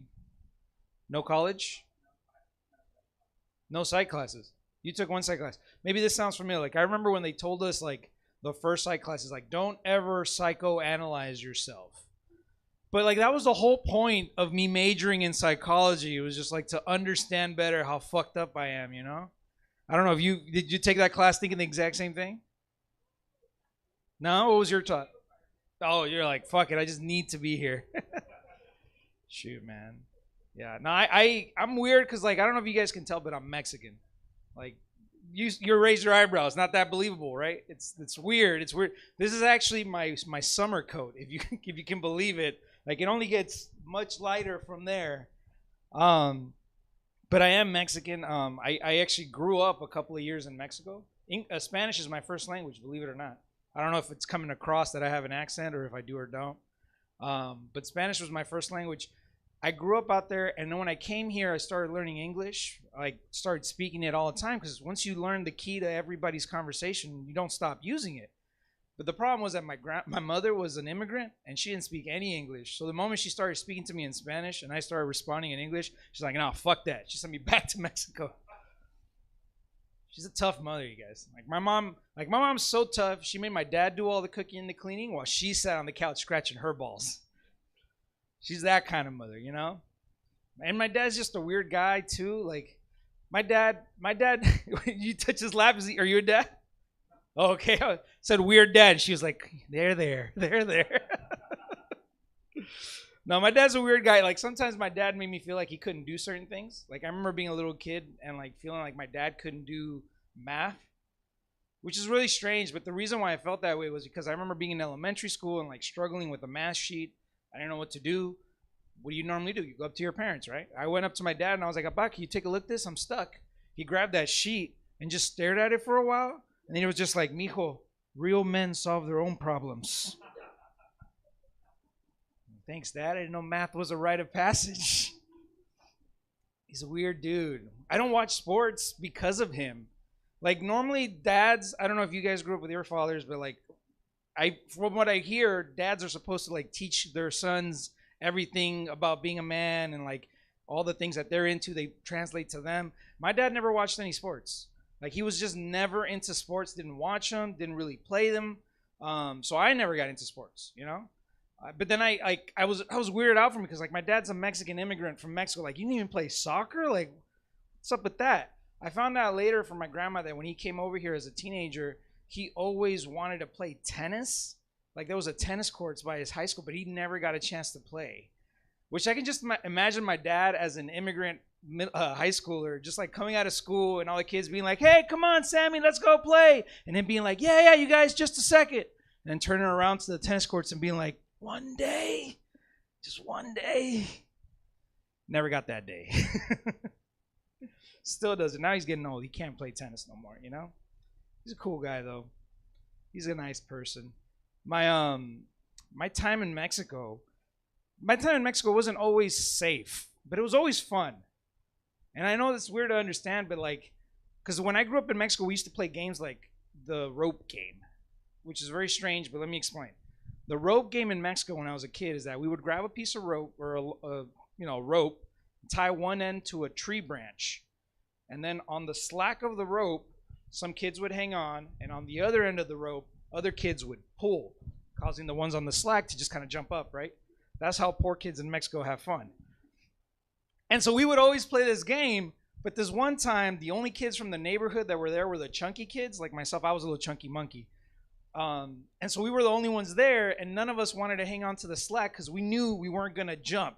You know, if people pulled, physics just wouldn't allow us to get up.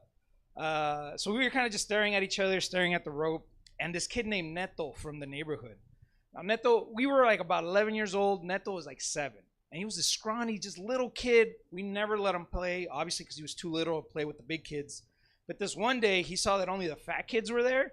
And he was like, this is my chance. And he was like, let me hang on to the rope. You guys can pull. And at first, we were like hesitant. We're like, no, I don't think so. And he's like, come on, you guys aren't doing anything. Let me hang and you guys can pull. And finally, we were like, all right, we'll let you hang on to the rope, but only if we get somebody else to get counterweight with you. That way, you know, because you're kind of little, yes, we don't want you to go flying. And he's like, all right. And so we went to get Rafa.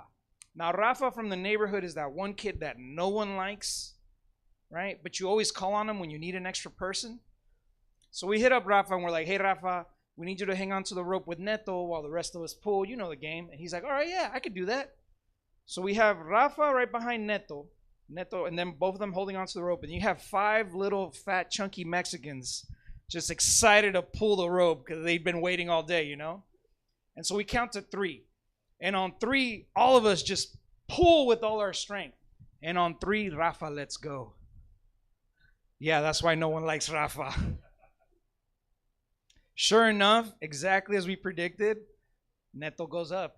He gets to 3 feet in the air. He's so excited. This is everything he's ever dreamed of, right? This is exactly what he always wanted. He's big smile on the face. Once he got to 7 feet in the air, that kind of smile disappeared a little bit. He got scared. And we were just shocked and smiling because we're like, oh my God, we've never seen somebody do backflips before. Did 2 backflips in the air and then landed on his forearms, bounced off and ran away crying. And we at first, we were all like, you know that look kids give each other when they know they mess up? They're kind of like, oh shit, what did we just do? We're going to get in so much trouble. And then we all just kind of like scrammed, disappeared. Word got around. He broke both his arms. Yeah. And then the dad came around looking for each one of us to help contribute to pay for the medical expenses, right? We ended up paying each of us $20. Yeah. And I got in trouble. My grandma took my rope away. You know, it's kind of messed up. But I ended up learning a big, valuable lesson that day, which was you can get away with a lot for $20 in Mexico. You know what I mean? Yeah, man, Mexico. Mexico has always made me think of stuff like you guys ever realize that Marvel doesn't have any Mexican superheroes? No Mexican superheroes have been on TV or on the movies. None whatsoever. And I started thinking about it more, and I think it's because DC has the best Mexican superhero there is. You guys know who that is? It's Superman. Yeah, Superman is the most Mexican superhero there is. Yeah, the guy left his homeland because he was going to shit. He came to this one without any kind of papers. And then he works under a different identity. I know a Mexican when I see one. Is it a bird? Is it a plane? No, it's an undocumented immigrant. That's what that is. Like, I'm pretty sure he keeps on saving Lois Lane because he wants to get his papers. You know what I mean? That's been my time, you guys. Thank you so much. My name's Angel Castro. You guys have been awesome. Let's bring back your host, Maddie Nashim.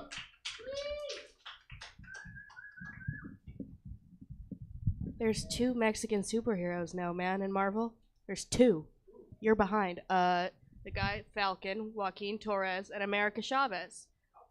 Yeah, the Falcon is gonna be Mexican now, because Captain America's black. Whoa, did you guys know I'm a nerd and a loser? Now you do. All right, your next comedian is my roommate. Give it up for Celeste Winter.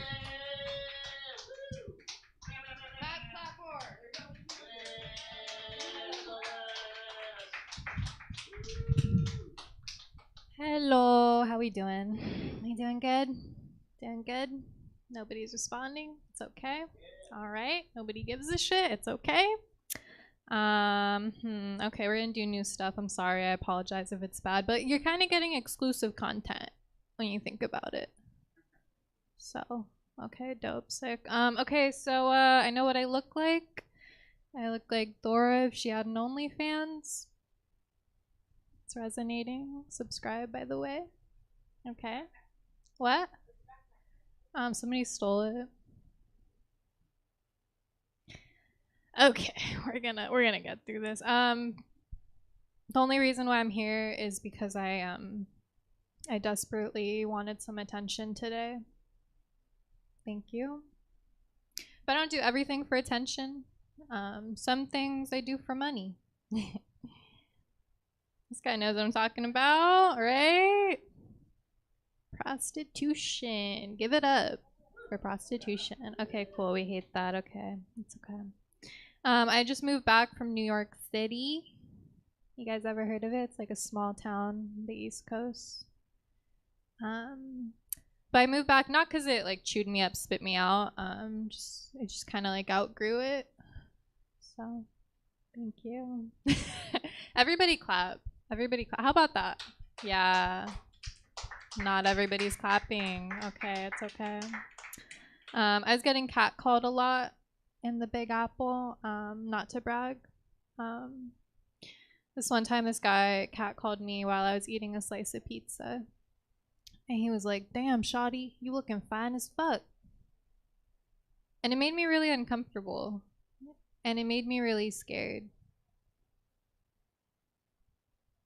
Because he was white. Why are you talking like that?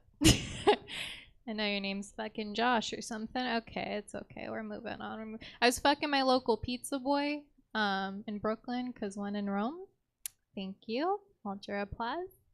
Yeah, it was really cool. He had a really hot like Brooklyn accent. I'd be like, "Do you like me? Like, are you like falling for me?"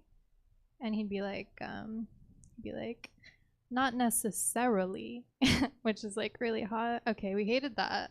We hated that collectively. That's okay. I hated that too. Okay. The sex is really good. Okay, so one time, right? We were laying in bed and I was pretending to sleep and he was on his phone and I could see what he was doing. So he opened up his bank on his phone. He opened up his bank account. This man had $30 in his bank account. And then he opened up Uber to like get an Uber home. He put in his address. It's $29.95. And then he opened up Instagram and he opened his ex-girlfriend's Instagram. And he just kind of like stared at one of her selfies for like a few minutes. Anyway, that was really hot. That was a really hot moment that we had. Thank you. Thank you so much. Can we clap again? Everybody clap again. I don't care. I don't care. I've been traveling a bit. I was living on a commune in Hawaii for a little bit. It was really cool. It was a very like hippie kind of experience. It was clothing optional, group sex mandatory. And it was a cool experience. We would eat communally, so like we were having lunch once upon a time. And this guy comes fully nude, sits across from me. And I'm like, I get it, like you want to be free, but why? Like, who is this for right now? And I asked him, I was like, why do you feel the need right now to be like fully naked? And he was like, I'm just most comfortable like in my natural state. And I was like, this is your natural state. This is your natural state. Rock hard. Eating a tofu taco. Everybody clap again. I don't care. I don't care.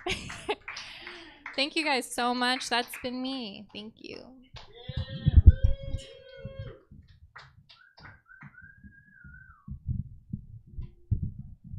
Hey, stream audience, remember how I said it was packed? Well, it's gotten more packed. The audience has, I can't do math, in size. Wow.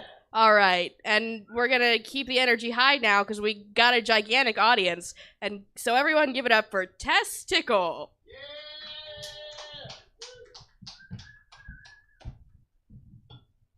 Impromptu performance, but hey, here I am. So let's see, where do I start? I'm a chubby chaser by heart, right? If you look like a panda sitting on the side of my bed, be still my heart, right? If you're doing that George Costanza pose on the couch when I come home, boom, you're getting some tonight, right? Kind of a deal. I like that frog, bullfrog type look, you know, a big upper body, little lower body, kind of superhero, you know, Mr. Incredible kind of shit. If you don't get the picture, maybe this will help. Kind of looks like that. Yeah, a little bit more, a little lower, you know, whatever you need. That's my jam, right? That's the prop for my next show. But yeah, so chubby chaser by heart. Some guys need some added enhancement in the bedrooms, right? Some guys need toys. I'm down. You know, I got to get down for my D these days. I'll come with bag of tricks and all, you know. Some of them need Pornhub. If you need 2 hours, I'm going to call ahead of time and get that shit started, okay? Because I don't got time for that. I need 2 minutes. Let's go. I don't, you know, I'm HR manager by day, mom by night. Let's do this, right? But getting down for my D these days, you know, some of them want the midget. I'm down if it's a dude, okay? If you know, you know. Tripod, baby arm. I heard Eiffel Tower recently. Micro midget wrestling was in town. I had ringside seats. I got a roster to fill, you know? Recession, you know, all that's coming. Got to prepare. So, yeah. But liking big dudes, added enhancements in the bedroom. I just turned 48 in July. So they need some, you know, some things, right? Got to get down for my D these days. It's not for the weak of heart, okay? So I'm in a bar talking to my girlfriend, right, to bringing her up to speed on one of my intimacy issues. She likes to get that male perspective, if you will, right? So in walks Warren. She brings Warren up to speed. She says, Warren, what do you think her problem is? He says, well, you just don't know what you're doing, little mama. The inner cochina in me, her head spun around like the exorcist. She turned to me and said, he doesn't fucking know us. I looked at Warren and I said, Warren, I've been sucking dick since the 88 Olympics. I still hold motherfucking records. They've been asking for this pretty little mouth to come out of retirement since the 90s. I'm a soul collector. I'm a toe paralyzer. I'm a throat goat. I'm a dick devourer, a sword swallower, a fellatio freak. I'm the master of the motherfucking pink karaoke machine. I'm a sack sucker, a gooch goblin. I'm a chorizo chomper. I'm a cabeza cabrona. It's okay, guys. I'm a headaholic. I'm in therapy. It's all good. But I realize I'm yelling this at the top of my lungs in a bar, and I turn around and a line has formed out the door. I haven't gotten the light tonight, but that's my short set. So I'm Testicles. Find me on Instagram at followmyfunny. Tomorrow night I'll be at Queen of Sheba's. Next week I'm opening up for, Joey Medina from Latin Kings of Comedy. I'm going to be at Laughs Unlimited October 6th in November, and then Punchline December. So find me, okay? Instagram, follow my funny.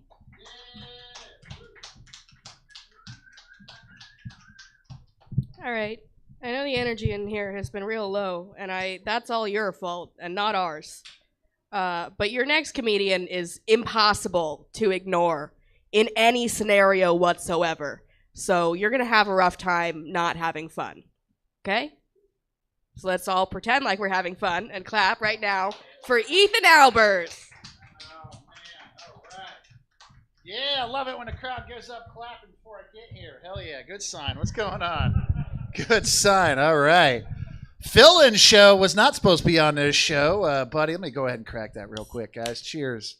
Cheers, everybody in here. Cheers. You guys aren't drinking. That's okay. You probably are smarter than me. Oh, man. Friday? You guys have jobs? You got jobs? You've got a fancy job. Computers? You working computers? Work on... Fuck you. All right. He's like, no, I'm just like casually saving the world, dude. That's what I'm doing. What about you, man? What do you do? Oh, motherfucker. Okay. I'm going to be up here talking about my own biology, about how I shit my pants last week. That's what I'm going to be doing. What about you, miss? What do you do? You teach English at UC Davis. Hey, aren't you finishing up a degree at UC Davis? Oh, Ronald. That's good. Hey, round of applause for her teaching. Actually, that's an honorable biology, too. That's good. What about you? What do you do?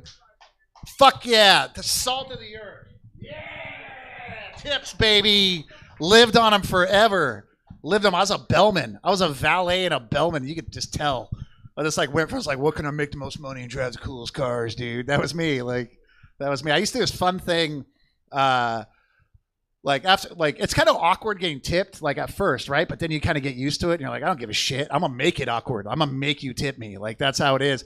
And I used to bring bags up in San Francisco at this fancy, fancy hotel, and I want to get tips. And then one day the lead bell captain goes, dude, you got to make it awkward. I'm like, what? He's like, hey, just follow me, man. He took the bag up. And the guy's like, oh yeah. He's like, where'd you like that, sir? He's like, oh yeah, over there. And he pulled out the luggage stand. He's standing there. And then he just stands in the corner for 3 minutes until the guy comes over and is like, here's some money. Just leave. Oh, my God. And then I was like, oh, that's you? Okay, I can just do that? I can just make it awkward? So then I learned that. It's the best. Make it awkward. Get your fucking cash. Get paid. I learned that, and I developed this new thing because guys want every fucking dude that has a gal, you look like the kind of dude, get your bags carried, and valet, you want to kind of hide it, right? Everybody wants to hide it, look fucking slick.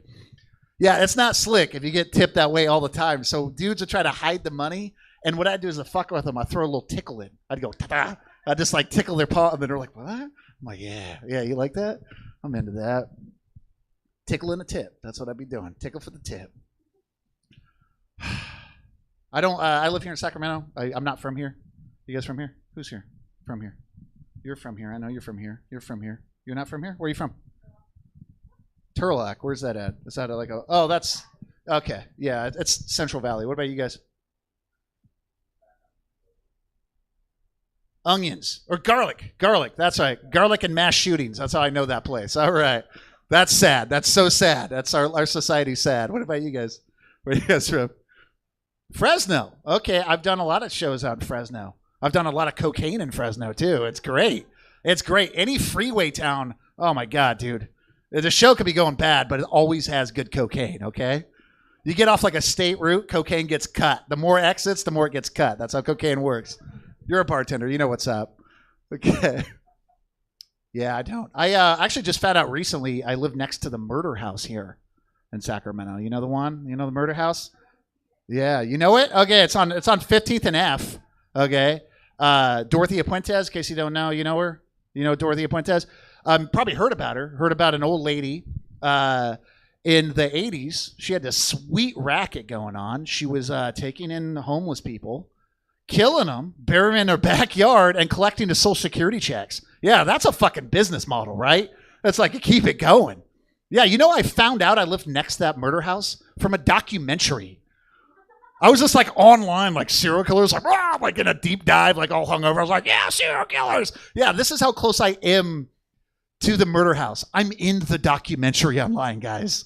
Quite literally, the B-roll driving by, you know, that kill time, the neighborhood.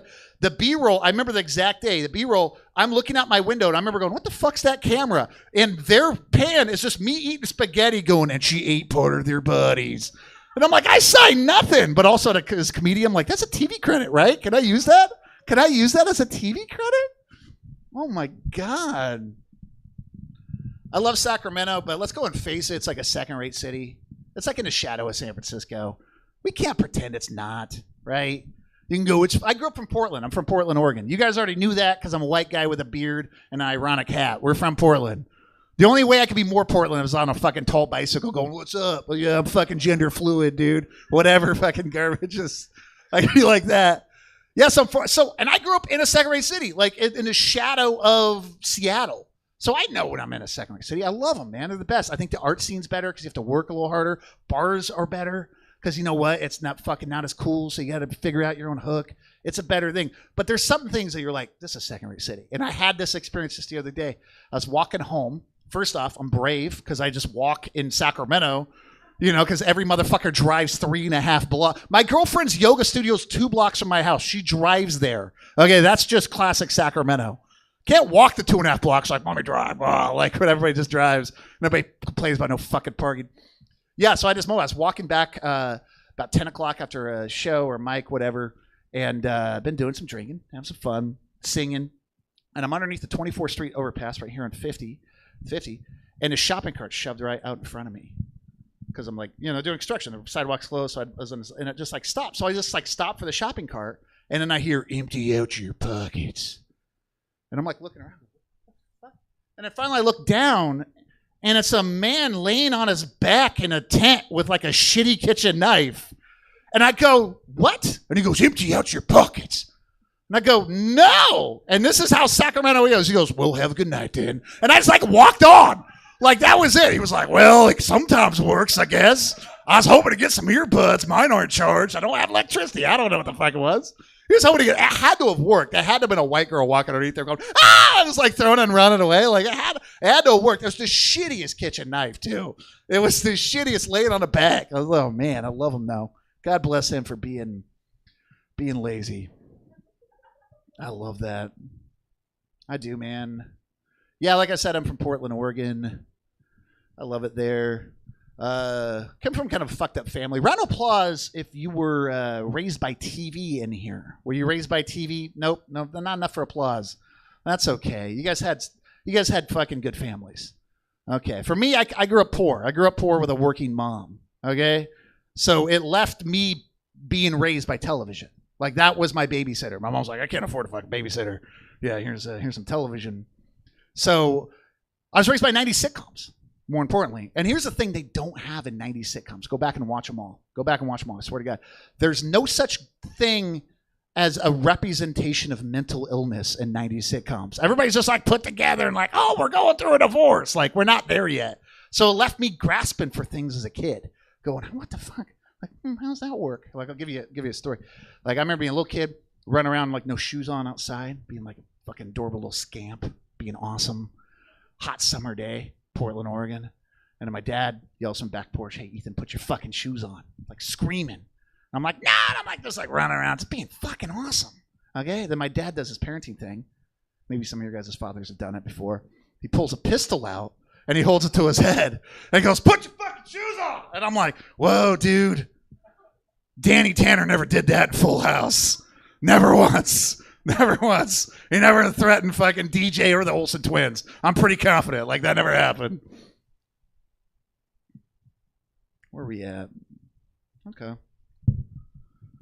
They were like, how much time do you want to do? And I was like, how much do you need me to fill? So I will do all of it. Okay. Yeah, my dad, he was an interesting guy, man. He really was.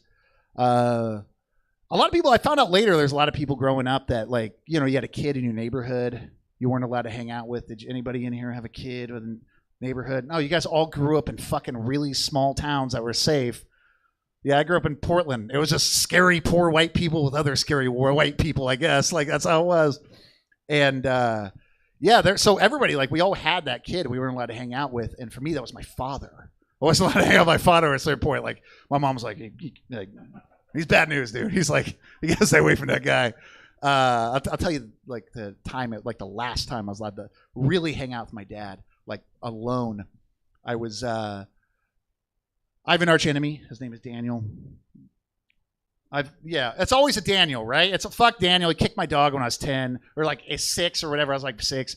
We were 6. And I wanted to fight him. But my dad stopped me being an adult and was like, Ethan, you're not going to do that. You'll get your day, okay? You'll get your day. A couple more years pass. He like runs out and hits me like a 2x4 in the back of my head. Yeah, this is how Portland used to be. And like runs off. I'm like, oh, I'm going to fucking fight Daniel. My dad watched that. He was like, no, Ethan, you're going to get your day. Okay? A couple more years pass. My sister is somehow Daniel's overnight babysitter. A bunch of single moms. Poor neighborhood. And my sister calls my dad early in the morning and goes, Dad, I need you to come get me from Daniel's house. I woke up to him trying to get his hands down the front of my pants. I don't feel safe. Okay? My dad hangs up the phone at 7 in the morning, looks right at me, goes, Ethan, today's the day you beat up Daniel. Okay? So we pile in a family station wagon with my 2 younger brothers, okay? This is years of age. Like the dog, my sister I don't really give a shit about because I'm like a young kid. But like, you know, that the dog, like you don't kick a kid's dog. So my dad drives us to go get coffee. I've never had coffee. He's like, yeah, I want him to fucking whoop it to be good. Okay, so I'm like drinking, I'm like fucking Twig from South Park going nuts. Like I'm being crazy. My dad drives over my dad's such a baller. He drives the 78 Buick station wagon onto the front lawn of this kid's house. Fucking baller, dude. I get out all that rage, dog, sister, whatever. I don't care about that. I run up and I kick in that door. But here's the thing. They don't teach you when you're a little kid. You don't have enough weight to kick in a door. So I'm just like, knock, knock. And the kid like opens. I'm like, and I just like going to start hitting him. I'm like hitting him with all my rage. When you're like, okay, maybe your dad's not a bad dude, but not appropriate. And I agree. What my dad does next is what makes him completely inappropriate. Because he walks in with my 2 younger brothers like a mob boss and goes, take what you want. Take what you want. My family robs another family together. Like my brothers are grabbing their toys and running out, loading up the station wagon. My dad goes in, he's grabbing VHSs and jewelry and shit like that. Dude, load it up. Swear to God, he's doing this. I go in, grab his Super Nintendo, all his video games, like, fuck you, Daniel. We loaded a station wagon with my sister. My dad does a donut in the front lawn of this kid's house, just a flex on like a 9-year-old, driving off, leaving a kid unaccompanied by himself. Here's the deal. His mom called my mom that night, and my mom was like, yeah, you're not getting any of that back. That's just a tax. And then she looks right at me playing fucking Mario Kart or whatever it was and goes, Ethan, you're not allowed to hang out with your father anymore. Yeah. I seem like I'm a fucking mess, but actually I feel like I got my shit together. I date a white girl, an affluent white girl. That's cool, man. She got a free car the other day. Like only, I don't know. That's Davis for you. That's fucking Davis. Born and raised in Davis, like the fancy part, like where all the college kids want to go like skateboard and rent bikes. Yeah. True story, she actually taught me how to smoke weed. I've been smoking weed and doing every drug under the sun for years. Oh, fuck you. I'm going longer, dude. He told me to go a little longer than 9. I got my light right there. Huh? All right. You guys want me to do some more? Because I promise I'm going to end on something good. You guys are going to pick me up, carry me out of here like a fucking Jewish wedding. I swear to God. The thing I close on is going to be killer. But that's not this bit. So we'll just get through this bit. We'll plow through and I'll close hard. Yeah, she taught me how to smoke weed. Like, turns out you're not supposed to smoke all of the weed. Like, I've been doing that forever, but it's like, you just like, that's how I grew up in Portland. Like, you just fucking go until it's out, right? Turns out if you do like a hit or two, like, you can like be aware of your body. And there's like, if you get high, I don't know, you know, that's your bartender, you fucking know that. You take a hit or two and you close your eyes. And if you listen real hard, there's like an emotionally intelligent woman on the inside of you, like whatever color it is. It doesn't matter, gender or whatever. But there's a woman in there, and she's just wonderful, and she's just encouraging. She's just like, yeah, man, you don't look fat at all. You're beautiful. I'm like, I am beautiful. You're right. She's just like deep down in there. She's like, when is the last time you drank water? It's like, I haven't drank water in a while. Yeah, let me drink some water. She's like, stretch a little. I'm like, I should. Yeah, they'll get somewhere. We'll get there somewhere. Okay, where are we at? Really went into the dad stuff. You guys really enjoyed that. Sack hobo, that was okay. All right. I'm close strong. Maybe strong, who knows? I might just teeter out, Celeste. If you do, put a bullet in my head, okay? You got the flare gun ready? No. No, fuck it. So, as a comic, a lot of comedians, there's like mental health like runs like a rampant, like with a lot of people. It's all over. It's like comics are either there or they're on the edge of fucking doing something crazy. And the closest I ever got to killing myself, I'll tell you the story, was in San Francisco when I was still living there. You know, if you're thinking about doing it or whatever, if you guys are all couples, so you're not, or whatever. I don't know if you're in a couple, you're a bartender, who fucking knows? But, not trying to assume anything. But, just there's help out there, just to preface that. So the closest I got, and being a kid from Northwest and loving Kurt Cobain, you're like, yeah, I'm going to do it, dude. I'm going to get big at 27. Hair all flowing or whatever. Yeah, 27, I was living in San Francisco in the Tenderloin, and I woke up single, going through a gnarly breakup, and I decided I was just going to check the fuck out after doing comedy the night before, doing a bunch of cocaine, doing all the drugs. I decided I'm going to check out. So I decided I'm just going to check out with all this Oxycontin I have. I have a couple bottles of it I've accumulated. So I start swallowing a bottle of Oxycontin. And here's the thing. I don't know if it's ever happened to any of you guys, but have you ever been so hungover that you can't kill yourself? I was that hungover. Literally, I was that high. I drank so much. I was trying to swallow pills, but my stomach's all messed up from boozing the night before. That I was like, no, I just want to die. Like that. True story. So I'm puking. So my illogic brain, brain logic's all out of the fucking window. I decide I need to go line my tummy at 10 in the morning with some food so I can come back, swallow painkillers, check out by noon, get the fuck out of here, right? Figure out what's up next. I'm making a day of it, So I walked to the grossest thing closest to me in the TL, and it was a KFC Taco Bell, okay? And I get there right before 10 a.m., and there's 3 other people in line, which means 3 other people were trying to kill themselves that day, I'm assuming, because you're at a KFC Taco Bell at 10 in the fucking morning. And so I go, I don't know if you've been at Tenderloin. Everybody's kind of been there. We've heard stories. It's the last honest neighborhood in San Francisco. It really is. It really is, because people, they just don't give a shit. So they don't want, there's no cordial, hey, let me be fake real quick while I take your order. It's just the women there are just and guys are what do you want? So, the first person checks up, and the woman behind the counter is what do you want? And the guy orders, gets his order, moves on. Second guy goes up. She goes, what do you want? The guy orders, boom, gets out of the way. Third guy. And God bless this dude, okay? Because you never know the impact you have on another person's life, right? As short it is. This guy goes up, and she goes, what do you want? And he goes, give me one of those mudslides. And the woman pauses for a second, and she goes, what? And instead of him being a rational human being, and going on like a mudslide and explaining what it was, he goes, don't tell me you don't know what a mudslide is. I know it's on your secret menu. Press the button, get me on my way. And then the woman's like, what? There's a secret menu. He goes to 20, okay? And then the woman on the counter screaming, going, I know what the fuck you're talking about. He's like, fuck you. Yes, you do. It's a button. Press the button. It's a screaming match for 5 minutes over this thing. Finally, the woman behind the counter realizes this guy's not all there. And she finally goes, I don't know what you're talking about. What do you want? What do you want? And the guy's like, you tell me you don't know what a mudslide is? He's like, tell me I don't know. It's where you take a chalupa, you cover it with mashed potatoes and gravy, and you top it with corn. You're telling me you don't do that here? And the woman's like, no, we don't do that here at this KFC Taco Bell. Okay. And then the woman's like, what will you have? He's like, well, I'm back. He's kind of ashamed. He's like, well, give me 2 chalupas, a side of mashed potatoes, and some corn. And he steps aside, okay? And then I step up, and a woman's like, what? What do you want? And I go, give me one of them mudslides. True story. I ordered a mudslide, and I forgot to kill myself that day, guys. I did, because it made me feel so much like shit. I was like, I got to get my life together.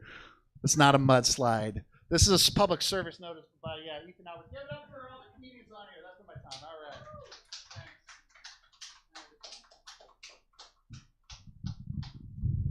Thank you all for coming to this highly attended and very high energy show. I told you that you wouldn't be able to ignore Ethan. You thought I was kidding, didn't you? You were like, oh, whatever, nobody's being that fun. He's insane. That's the end, though. I think some of you are here for the next show, which will probably be more fun than this one. Yeah, so enjoy that, and those of you that are leaving, thank you for coming. Drive safe. Touch it, bring it, pay it, watch it, turn it, Thank you, guys. That was some cheap laughs. Coming up next, it's strip comedy. It's kind of what it sounds like. Comedians try to be funny. If they're not, they're told to remove articles of clothing. So, if you weren't already here for that, that may have convinced you. But if you're done with us for the evening, thanks for coming out. Check out stabcomedytheater.com for our full calendar of events. We stream live improv, stand-up, sketch, podcasts, and gaming streams 6 nights a week, and we're here live in person Thursdays through Sundays. So, there's probably something you might enjoy. So check out the calendar to see what we've got.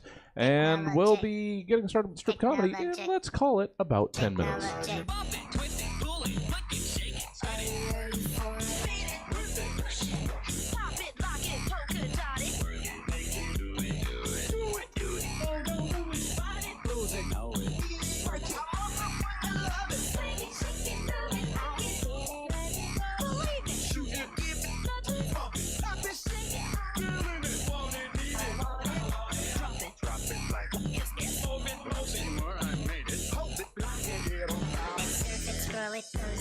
it, toss it, rock it, switch, update it, name it, read it, tweet it, print it, scan it, send it, fax, rename it, touch it, bring it, pay it, watch it, turn it, leave it, stop, format it, buy it, use it, break it, fix it, crash it, change it, mail, upgrade it. Pop it, twist it, pull it, flick it, shake it, spin it, spin it, pop it, lock it, polka dot it. Make it, do it, do it, do it, do it, find it, lose it, know it, break it, love it, swing it, shake it, love it, believe it, shoot it, give it, pop it, pop it, shake it, give it, want it, need it, drop it, like it's get open, closing, I made it, hold it, like it, get on fire. Pop it, twist it, pull it, flick it, shake it, spin it, spin it, pop it, lock it, polka dot it.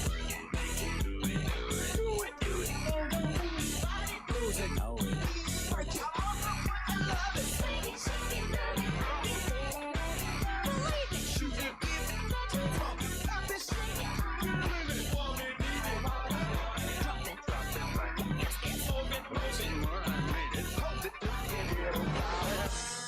Technologic, technologic, technologic, technologic. Systematic, hydromatic, ultramatic, face lightning. Pop it, twist it, pull it, flick it, shake it, spin it, pop it, lock it, polka dot it. Make it, do it, find it, lose it, know it, break it, love it, swing it, shake it, love it, believe it, shoot it, give it, pop it, drop it, like it's get open, closing, I made it, hold it, like it, get on fire. Technologic, technologic, technologic, technologic. There's no time for us. There's no place for us. What is this thing that builds our dreams, yet slips away from us? Who wants to live forever? Who wants to live forever?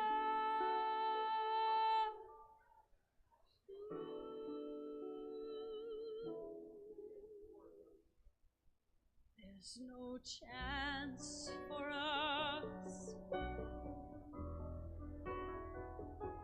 It's all decided for us. This world has only one sweet moment set aside for us. This. Why do I still have this on the pre-show music? This isn't the hype we need. All right, let's. All right. That's slightly better.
And we can't stop. And we won't stop.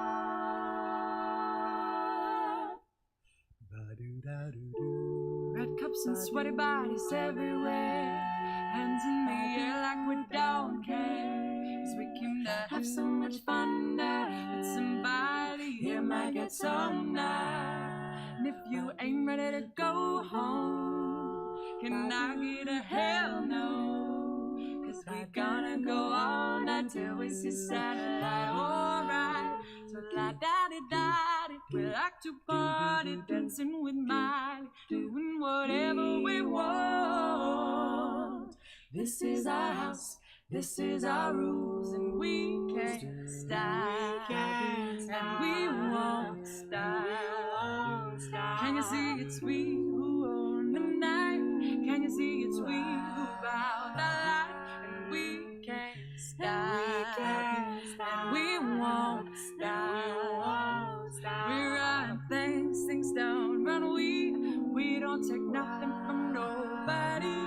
Yeah, it's our party, we can do what we want. It's our party, we can say what we want. It's our party, we can love who we want. We can kiss who we want. We can live how we want. See my homegirls here with the big bar, shaking it like we at a strip club. Remember, only God can judge you. Forget the haters, 'cause Scott Bradley loves ya. And everyone in line for the bathroom, trying to get a line in a bathroom. We are so turned up, so turned up. Yeah, yeah. So la-da-di-da-di. We like to party, dancing with Miley, doing whatever we want. This is our house, this is our rules, and we can't stop. And we won't stop. Can you see it's we who own the night? Can you see it's we who found that life? And we can't stop. We won't stop. We run things don't run. We don't take nothing from nobody. Yeah, it's our party, we can do what we want. It's our party, we can say what we want. And it's our party, we can love who we want. We can kiss who we want. We can live how we want. Welcome to Stab Comedy Theater. It's time for strip comedy. That's not Maddie Nishimi. Sorry, I didn't change the... You guys aren't seeing this. The stream is. Sorry, I messed up. It's time for strip comedy. Please welcome to the stage your host, David Shapiro.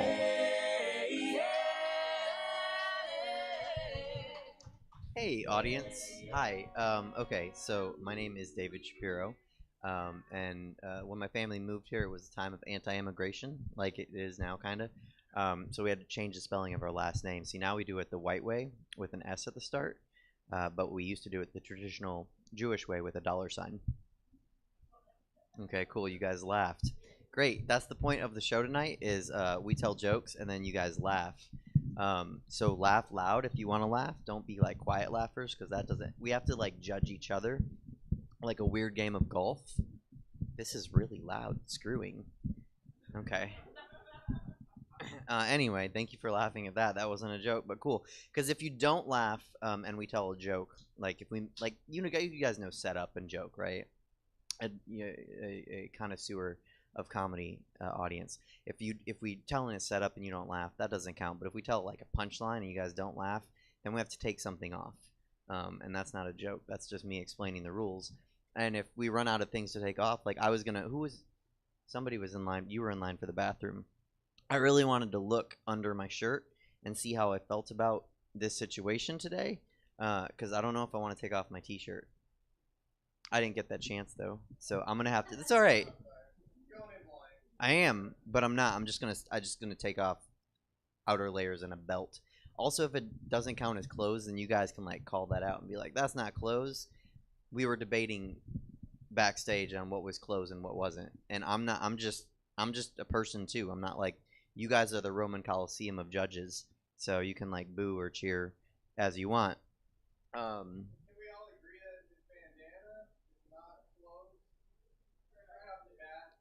Why are you coming for me so hard? Fuck. I wore the bandanas. I even had like a little wrist one. Why do you hate me? I think bandanas are clothes. No? Okay, I guess let's do a vote.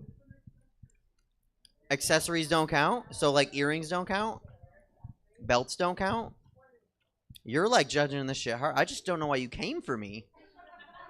I was just like be harsh, and then you just took over. Not even mic'd, and you were like, can we all agree he's cheating right away? I know, but like I don't even know you. Like you're coming for me like I cut you off in line at the drive-thru, or I don't know, hurt you some way. It was quick. I didn't know you were pooping. That's a quick poop. If you pooped that fast that like I thought I could go into the bathroom right before the show started and you were back before the show started and you pooped and you wiped, we're all impressed. So you peed. This is confusing. Now you're confusing and you're coming for me. Okay. I hope I'm funny because we're saying the bandanas don't count. One count.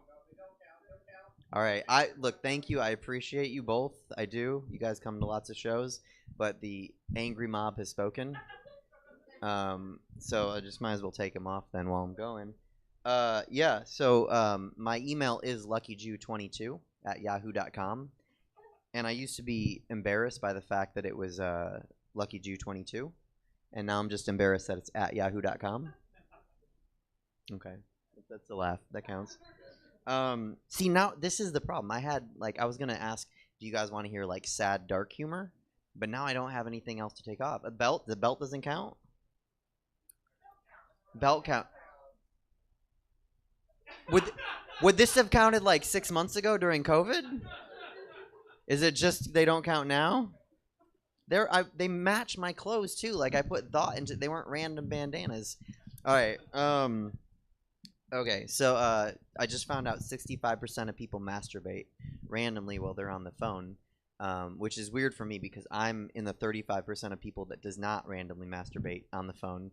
So thinking about the fact that 65% of people are randomly masturbating on the phone is crazy. And then I'm on the phone, like, and I'm talking, and I actually have germophobia. I'm in that percentage, whatever that is, I don't know. And I'm like cleaning like the kitchen while I'm on the phone, and I'm in the corner where it's kind of hard to reach, and I'm like trying to reach for it, and I'm like, oh shit, it sounds like I'm masturbating on the phone.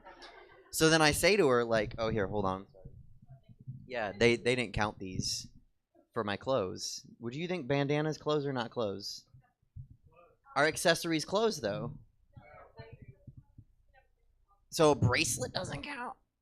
I'm fucked when I do this show next month in drag. That's not a joke. That's real. I know. It counts when I'm a girl.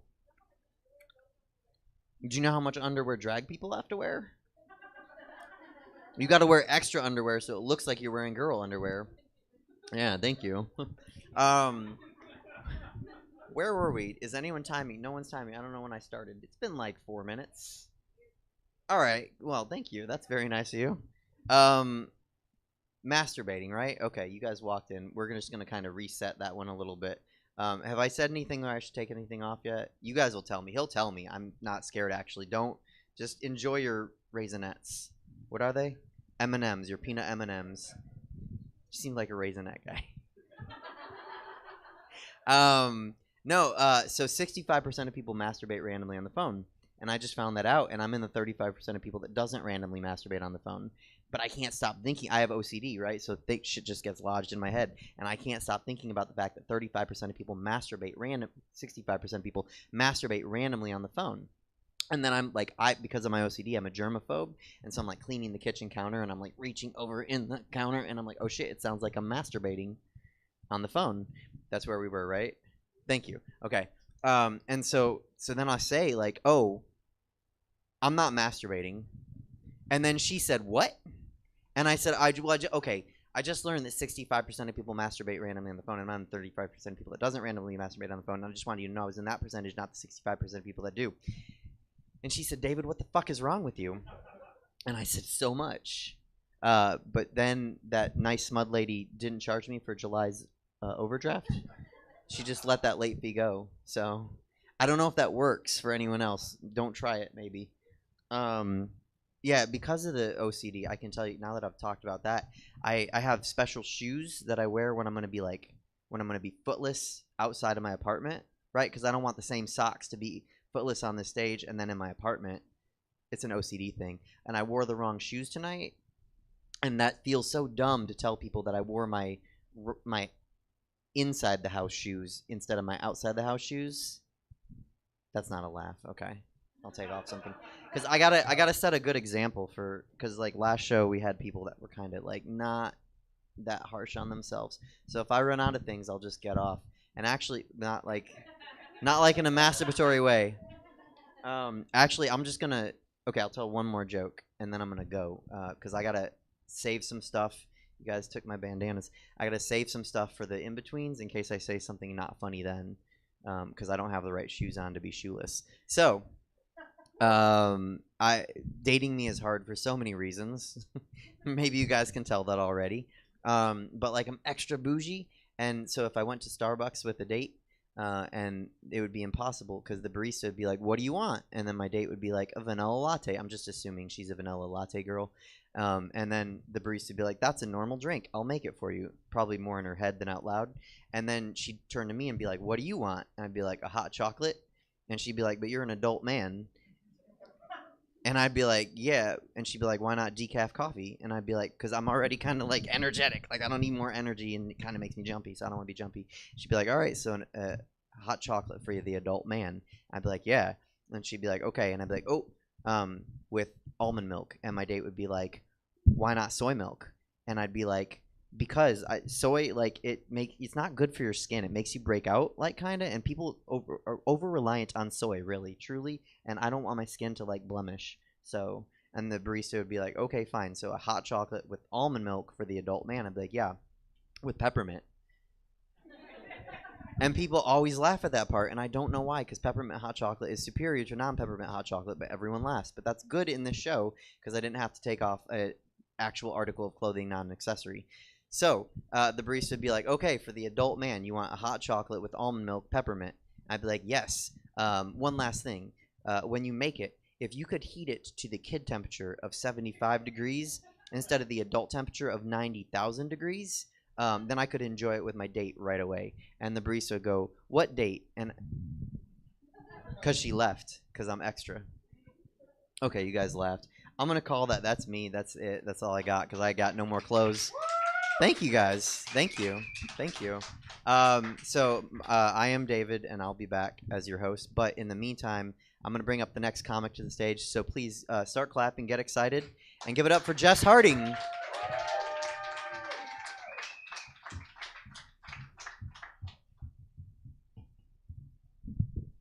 Hi, everybody. Hi, Stab. How we doing? It's okay. This isn't a joke. You can participate. I'm not naked yet. It's okay. We can talk still. It's not a joke yet. You can answer. How are we doing? Good. That's good. That's good. I'm doing great. Thank you so much for asking. So just so everyone's aware, I am under 18, so if you don't laugh, you will go to jail. Just premise that. I am a minor. So you better laugh because this is illegal. On that note, so I am a bisexual woman, and I love that about myself. But what I don't like about myself is I'm one of the bisexual women that's dating a man. I'm sorry. I know. I'm the worst kind of gay.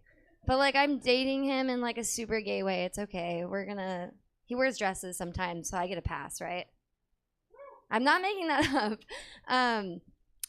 It is our fault though for like everything that's wrong, like all the bisexual women dating men. Like every time like a bisexual woman starts dating a man, like a plaid shirt just goes up in flames, and like a couple driving their Subarus, like head gasket blows, and their dog runs away.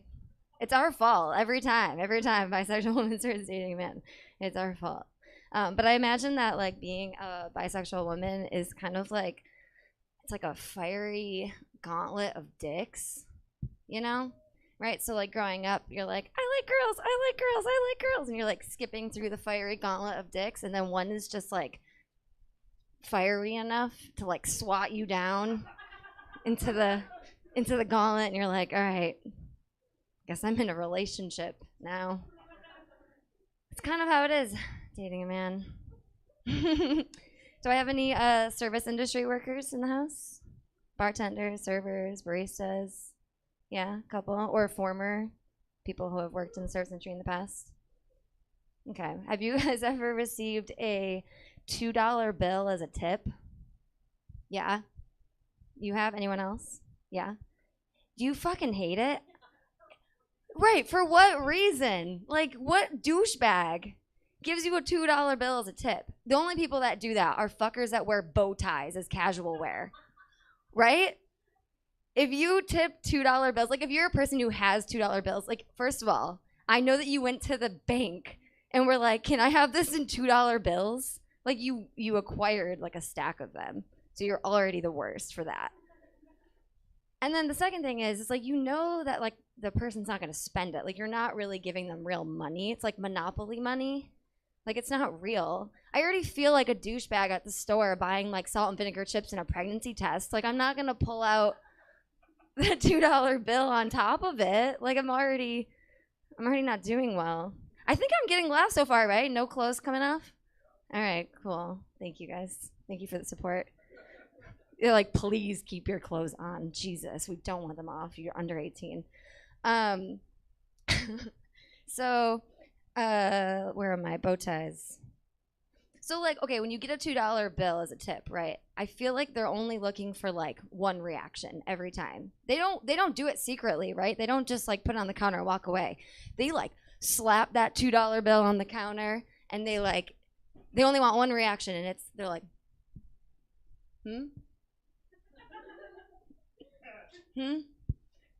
and they're like waiting for you. So I don't give a fuck. I'm like, thanks. But they're waiting for you to be like, for me? A $2 bill? Okay, it was dead. That was quiet. Is that where? I need help. Yeah, I think so too. I know. I thought it was funny. Whatever. Okay.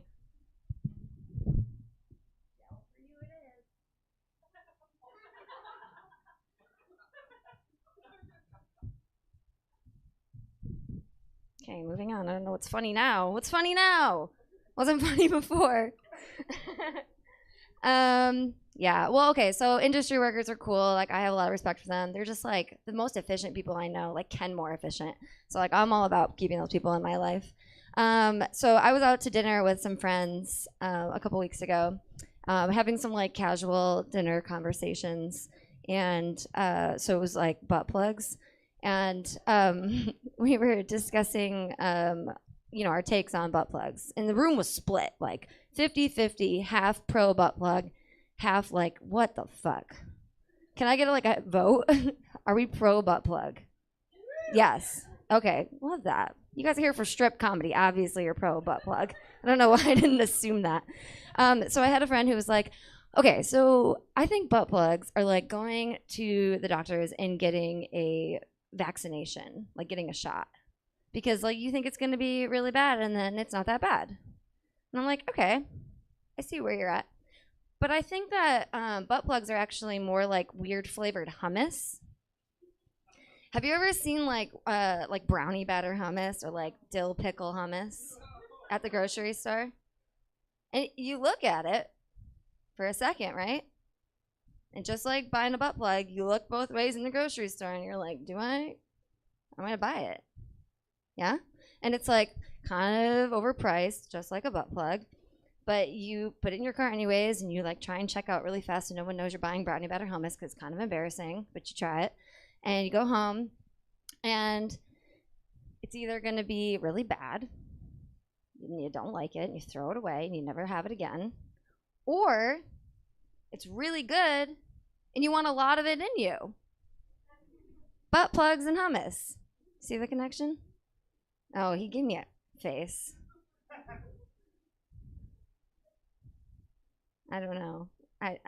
The room is split. Am I taking that as a pass? She said yes. Okay, perfect. Okay, I have like another weird topic I want to cover that's worse than butt plugs and hummus. Do I have consent? I need consent because I'm potentially gonna be unclothed after I say this. So this is like exit row on an airplane. I need you verbal consent on this one. Okay, perfect. So you ever just have like a fart that rolls forward? It just kind of rolls forward and it stays there, and you're like, how do I fart from the front? What do I do with that? And it's there for a little while until eventually you can find the position to like exorcism it out of your labia. I just recently learned that if that happens to people with ball sacks, it reverberates off the ball sack. Isn't that amazing? Can I get confirmation from humans with ball sacks? No, it doesn't. Do you have tiny balls? I know you want to talk. Never? So this guy, maybe he has a massive ball sack. I don't know, but he told me that it reverberates off his ball sack, and that's how he dries them after the shower. Yeah, what? He also said this in public at a comedy show, was like, I have something to contribute. And that was what it was. But I feel like the fart rolling forward is kind of like your butthole trying to communicate. Like it's like sending a message, right? It's like, she's fucking that guy again. He's going to do a lane change. You will get a UTI. It's like Campbell soup can for your butthole. Perfect. Thank you, guys. I don't want to take this off, so I really appreciate that. Okay, I have two more routes we can go. I'm going to give you a choice. So the first one is about dead babies. Yeah, dead babies, says the Ukrainian. Or dick skin. Dead babies. Okay. Well, I'm going to tell both, so there really wasn't a choice. Dead babies first. Priorities. So I think that stand-up comedy is a lot like an at-home birth. I think they have a lot of similarities. They're both like really sweaty. You don't really know what's going on. You're kind of confused, you know? You're like, oh, we're doing this. I don't know how. And then at the end, you're going to pop one out, right? And everybody laughs, and it's really great.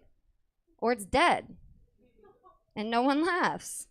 Dead babies. That was dark. Thank you for joining me on that. Okay, Last one. Ready?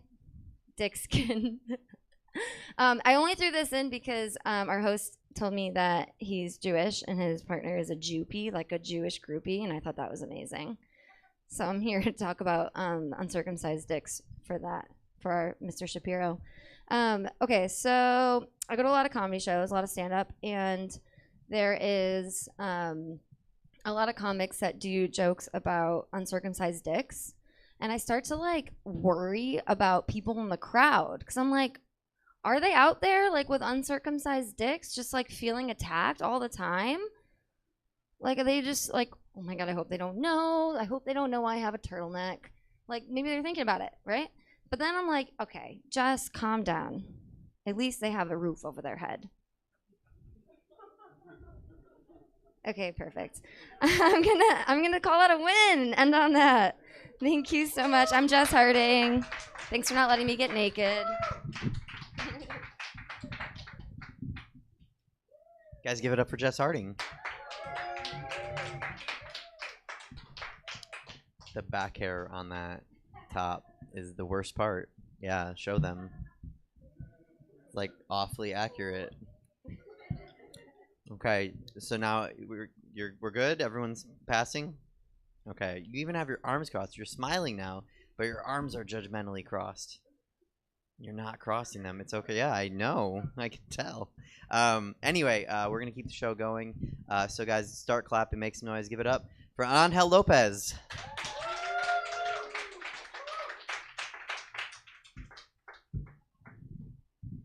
All right, what's up, Stab? How you doing? Man, I did not know what you would look like from the front. It's been staring at you from behind. Super rad. All right, I'm going to just say this right now. Don't laugh that quiet because I need to know if you're laughing or not. All right, thank you. That's such a weird, like, peripheral. She's like, nothing. I don't know. We're going to move on. Yeah, I'm on Angel Lopez. I think cucumbers would make the perfect murder weapon. Cool. Okay. Yeah. I just had to throw do a bad one.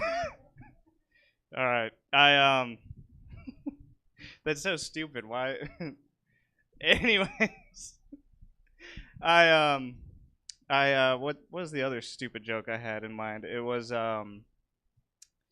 had something to do with some bullshit.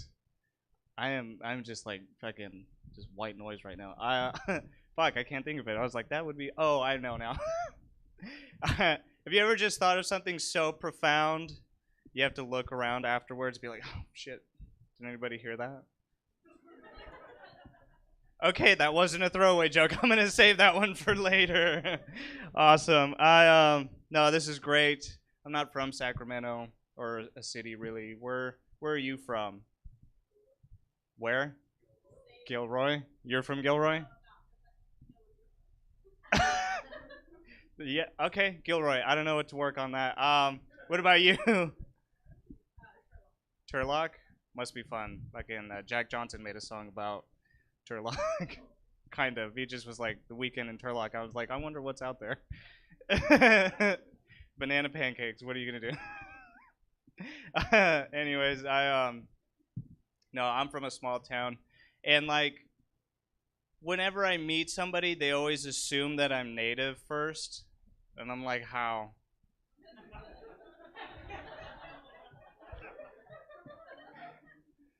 You know, it just doesn't make sense. And like when I dance, you know, like we're still in a drought. Like that's,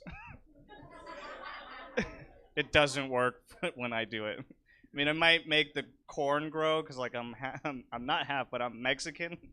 You know, I don't know. All right. Ooh,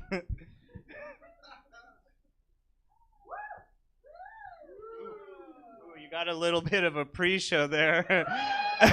My midriff came out. All right, we're gonna do that. At some point, I'm gonna throw my pants at somebody.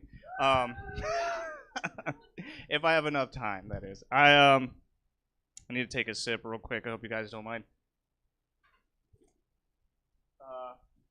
You guys should try the Gorilla Pale Ale. It's limited stock right now. So be sure to visit the bartender. Tip him also.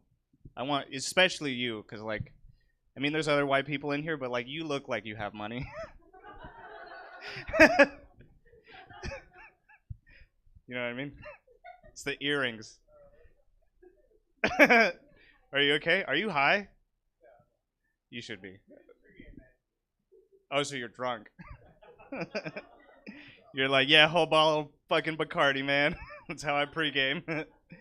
Goddamn. I think vegans should thank a Mexican.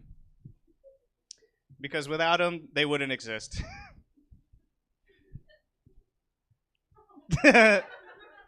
Yeah, you have to think about that one, huh? You're like, yeah, you're right. They do pick our lettuce. They're the reason we have fruits and vegetables on the fucking table. Damn. You know, next time I'm going down Highway 4, I'm on a honk. In solidarity with farm workers.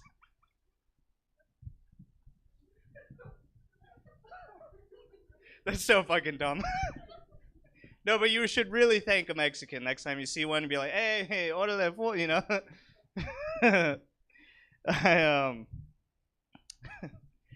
All right. You ever notice how, like, drunk white women love to use the word bitch? They're always like, bitch, bitch, bitch, bitch. Which basically translates to, hey, how's it going, bitch? Hell yeah.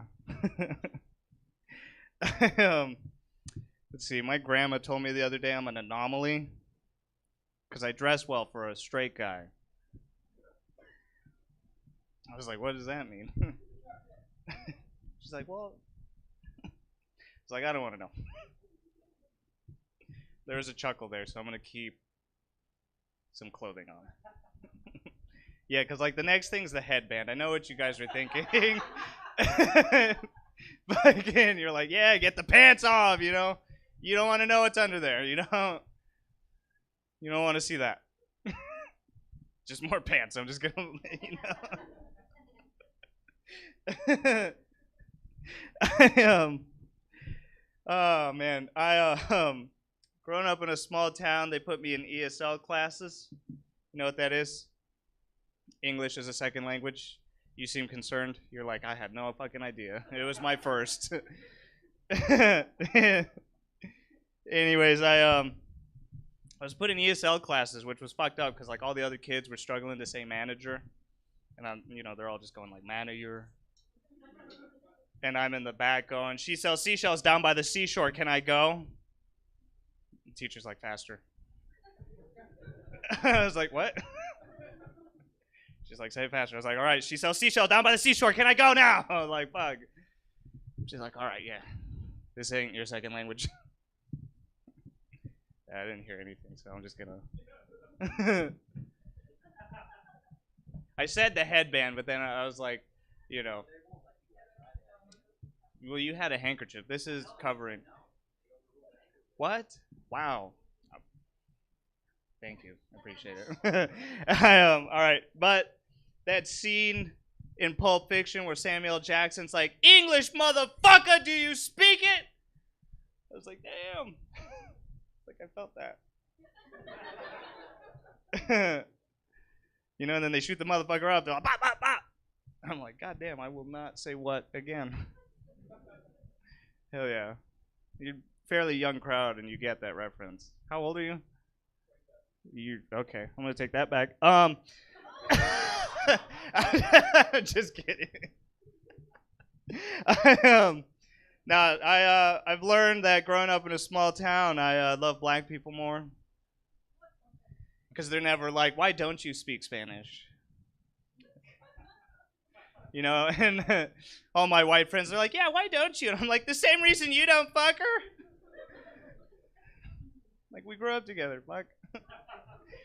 And I think eyebrows are weird. But not to us, because, like, we live in a world with eyebrows. But, like, I licked my thumb one day and just went right across this Latina's face. And I was like, oh, okay. But I couldn't tell if she was mad or not, because eyebrows are like 90% of your facial expressions. They're important. Anyways, I've been on Hell Lopez, everybody. Give it up for your host, David Shapiro.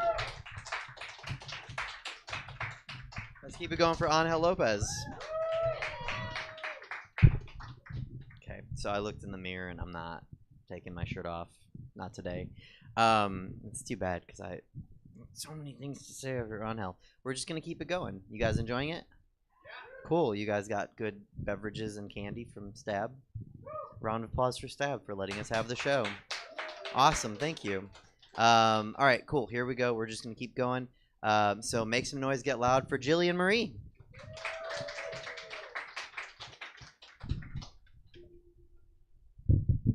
How are you guys doing tonight? Good, good. Whew. I was lucky to get here. Driving in Sacramento is fun, right? Yeah, got all sorts. We followed a guy in a big truck with 2 big flags. Just, if you fly a flag from your truck, don't be surprised when I drive up astern, board your vessel, and plunder your spices. Stop calling the cops. They have no jurisdiction on the high seas.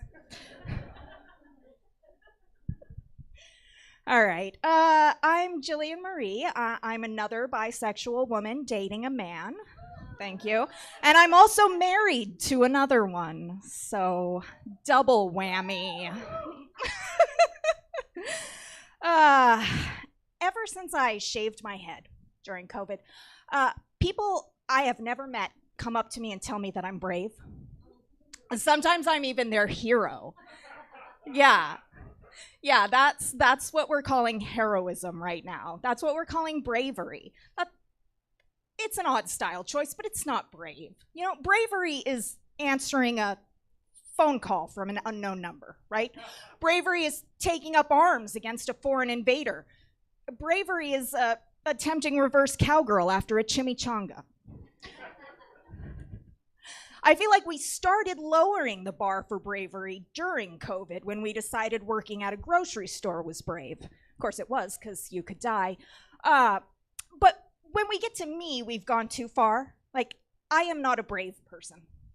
I once spent 48 hours locked in my apartment because there was a praying mantis on the stairs. Yeah. Whew. So I alluded to it earlier during my coming out. My husband and I decided recently to try polyamory. Yeah. And my therapist asked me, well, does the thought of your husband with another woman bother you? And I was like, no, it really turns me on. And my therapist took off her glasses, set them down, and looked at me with these huge dollar signs in her eyes. Fucking crazy pants. I was nervous to start dating. I just turned 40, and the last time I was single, I was 19. So it's a big difference because my standards have really gone up since 19, right? They've really gone up. But my tits keep getting lower. Really? Really? That one? Fine. I was going to take it off anyway. And as part of raising my standards, I've learned boundaries, right? We have to set boundaries with other people and with ourselves. So what I did for myself is I no longer fuck on the first date, which is why I like to knock that one out over Zoom. Just get things going. All my single friends made it seem like finding someone these days was just too hard. You know, like Tinder is a nightmare, they said. It's a nightmare. It's horrible. It's the worst app in the world. Does anyone agree? Yes. Well, I disagree. Tinder is easy. Oh my God, I'd been on it 5 minutes. My first right swipe turned into my first match, and we went on a first date. He was nice. He was charming. He was oddly obsessed with salamanders. You chuckle, but in the first 24 hours we talked, he sent me 12 pictures of salamanders, 5 pictures of snakes, and not a single dick pic.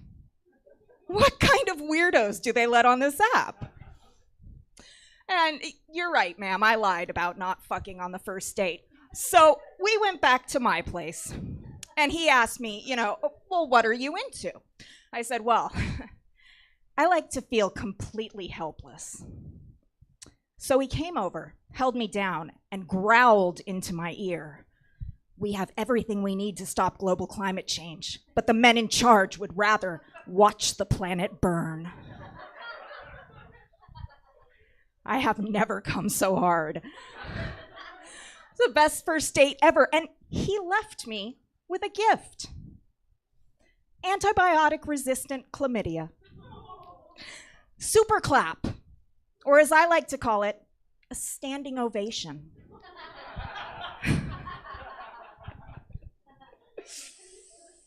Tinder is easy. Anyway, I'm an artist. I'm a comedian, but primarily I'm an artist. I paint. And I'd been looking to get into digital animation. So I decided to buy an iPad Pro and the Apple Pencil to sketch with.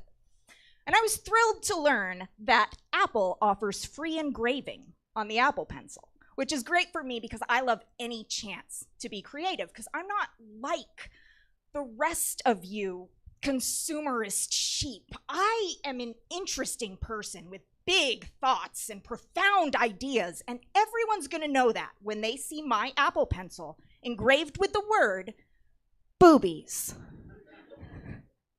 Right? It's a good one. But Apple says no. They shut it down. It does not go through the censor. They won't let me engrave boobies on my Apple Pencil, which is kind of outrageous, and it seems a little sexist. But, I don't have any evidence, so I go ahead and I try the word dick. And dick goes right through. Yeah. However, there are still men in the world named Dick, and they deserve to have their names engraved on their Apple Pencil. And I don't want anyone to think I'm getting hysterical here, so I type in cock. And cock slides right in past the censors. Yeah. So Apple will take dick, Apple will take cock, but Apple will not let me do boobies. This is starting to feel very much like sexism. I bet they'd even let me do schlong. And come to think of it, schlong's kind of a funny word. Maybe I do want it on my Apple Pencil, so I type it in. Denied. That's anti-Semitism. So now I'm trying to figure out what the rules are. I'm furiously trying things out, titties, tatas, pussy, vagina. These are all no-goes. Apparently anything on my body is just too filthy for Apple. And then it hits me. And I type in CLITORIS, clitoris. And it goes right through. Because tech bros can't even write an algorithm to find the clitoris. I know, because I grew up in the Silicon Valley, and I'm an enormous slut. Really? That wasn't funny?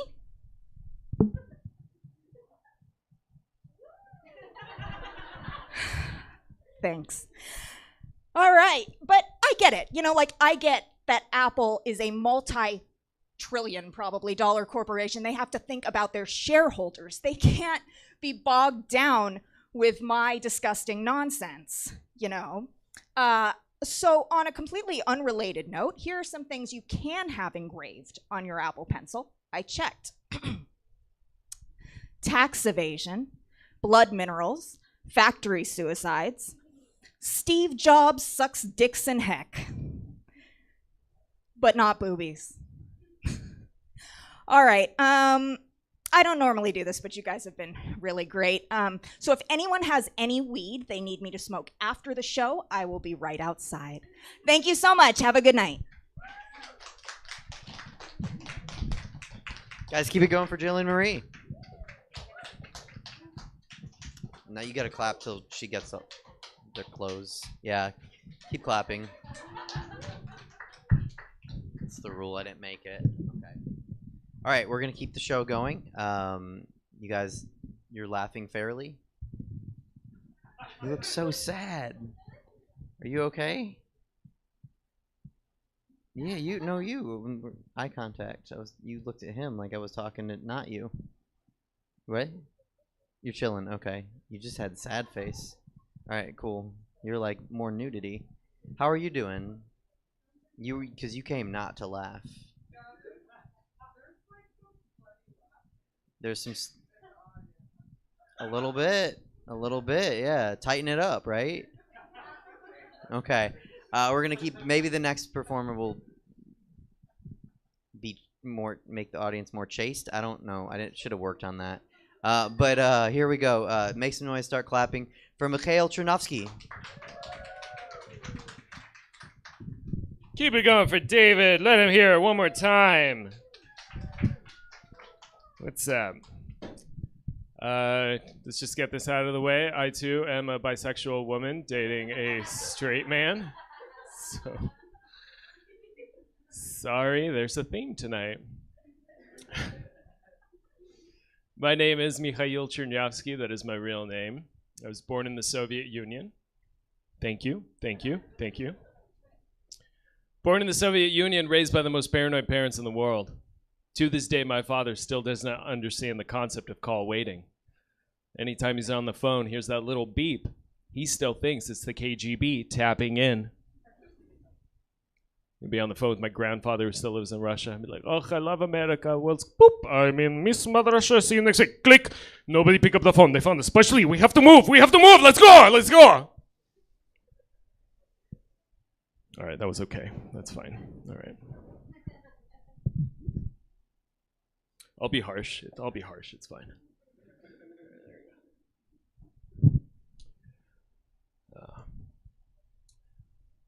I drove over here, not to brag. I know gas prices. I drove over here, and on the way, I saw a bumper sticker on a car that said, "How can you say there are too many children?" That's like saying there's too many flowers. Like, longest fucking bumper sticker I've ever seen. It's very long. Let's be honest, though. Children and flowers, not the same thing. Any parents in the audience? No, just me. All right, I've got kids. I'll be honest. Children, flowers, not the same thing. Hey, you ever drive through a field of flowers and hear screaming? Not at all. Let's be honest. Supreme Court doesn't give a shit how many flowers you prune, sir. Am I right? Is it too soon? Too soon. Okay, sorry. My bad. All right, fine.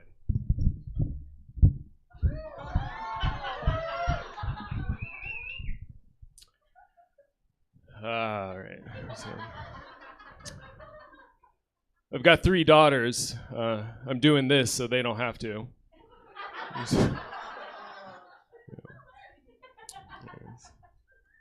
Yeah. I am a girl dad. I do have 3 daughters. My youngest is a baby, which is a lot of fun.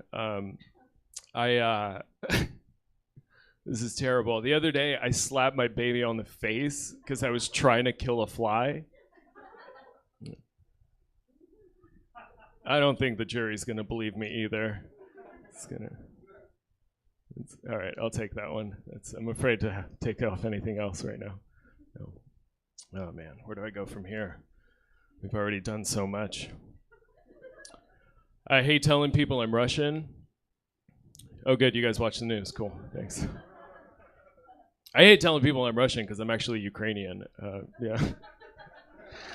I know, crazy. Nobody knew the difference until like countries started killing each other. It's the only way white people learn, am I right? I want to say, thank God for the war, because all my friends learned about like white diversity, which is crazy. I mean, who knew we were so different, right? It's like vanilla ice cream, right? You find out there's vanilla ice cream, you're like, this is amazing. Who knew this could be so delicious? And then your friend busts out vanilla bean. You're like, oh shit, what? Get out of here. But wait, there's French vanilla. Shit, oh my God, there's so much. Who knew? Who knew? Oh, there's 31 flavors. 31 flavors. All right, fine. All right, you guys are just how to get mean. All right. Let's see, what else do I want to do? Let's see. No, you guys won't laugh at that. My oldest wrote me a joke I'm really afraid to tell it tonight, but you guys want to hear my kid's joke? Yeah? All right. My 7-year-old wrote this. The baby is on fire. Just joking. I love my sister. Okay, cool. I was nervous about it too, because she ran into the room like all convincing, and I was like, "Oh my God, what's?" And she was just like, "Just kidding. It's okay." I was like, "That was really funny. Go do that to your mom now. Go do." It's fine. Oh man, how much time do I have left? I don't have a lot of clothes left. All right. I am married to a woman. She's married to a Sicilian woman. Yeah. Our love language is yelling and throwing pots and pans at each other. That's how that goes. That's, as long as I miss, nobody goes to jail, you know? It's a win-win. Let's be honest. The cops think I'm Russian. It's... Damn it. All right. Welcome to the jungle. All right. I probably should have stuffed my underwear tonight. Huh? It's all right. Can you tell I'm Jewish? What's up? Oh, man. I am Jewish. Not to Judas myself. There's one Christian gets it. All right, cool. Oh, man. I am Jewish. One of the cool things about being Jewish is I was allowed to practice my religion when I came to this country. And if you're not familiar with the Jewish religion, it's a very beautiful ceremonial just practice. I mean, everything is just, David will tell you. I mean, just rule after rule. Like, there's a reason he's OCD, all right? He's a better Jew than me. And it's amazing, but there's just too much. And when we came over here, my brother was born in Queens, New York. And on the 8th day, we took him to a rabbi to have a bris. Oh, you guys aren't familiar? Well, let me tell you. A bris is a ceremonial circumcision, right? Done by a shaky old rabbi. Like, 80-year-old man is cutting baby penis. Like, who is allowing this? God, apparently. That's who. So we have this bris. We take my brother to this rabbi. And they put him on a table. He takes his little knife, cuts the baby's penis. Baby cries. Everybody praises God. Beautiful ceremony. Beautiful ceremony. Then they turn to me and go, "Okay, it's your turn." And I'm like, "Whoa, I thought I got to skip this part because I'm so much older coming here." And they're like, "Nope, get on the table." So I look at my parents and go, "Is this a good idea?" And they said, "Trust us." And I don't anymore. So they put me on the table. The rabbi cuts my penis. I cry. Everybody praises God. Beautiful ceremony, right? Then the rabbi turns around and looks at my father and says, "All right, sir, now it's your turn." Swear to God, my dad does not miss a beat. Just says, "You know what? I think I'm going to be Christian." Just walks out the door. Just... All I hope and pray for is that one day, when I'm naked in front of God, he just looks at my penis and says, "You're in, sir."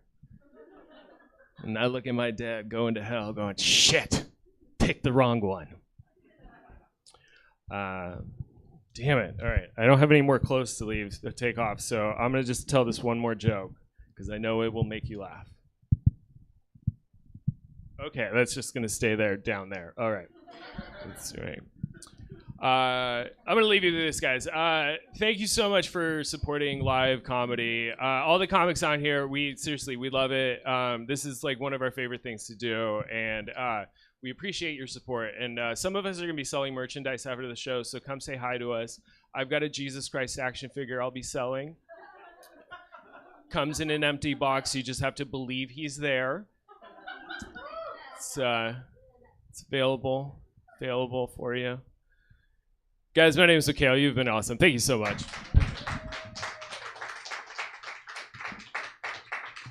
Keep clapping for Mikhail while he pulls up his pants and gets off stage.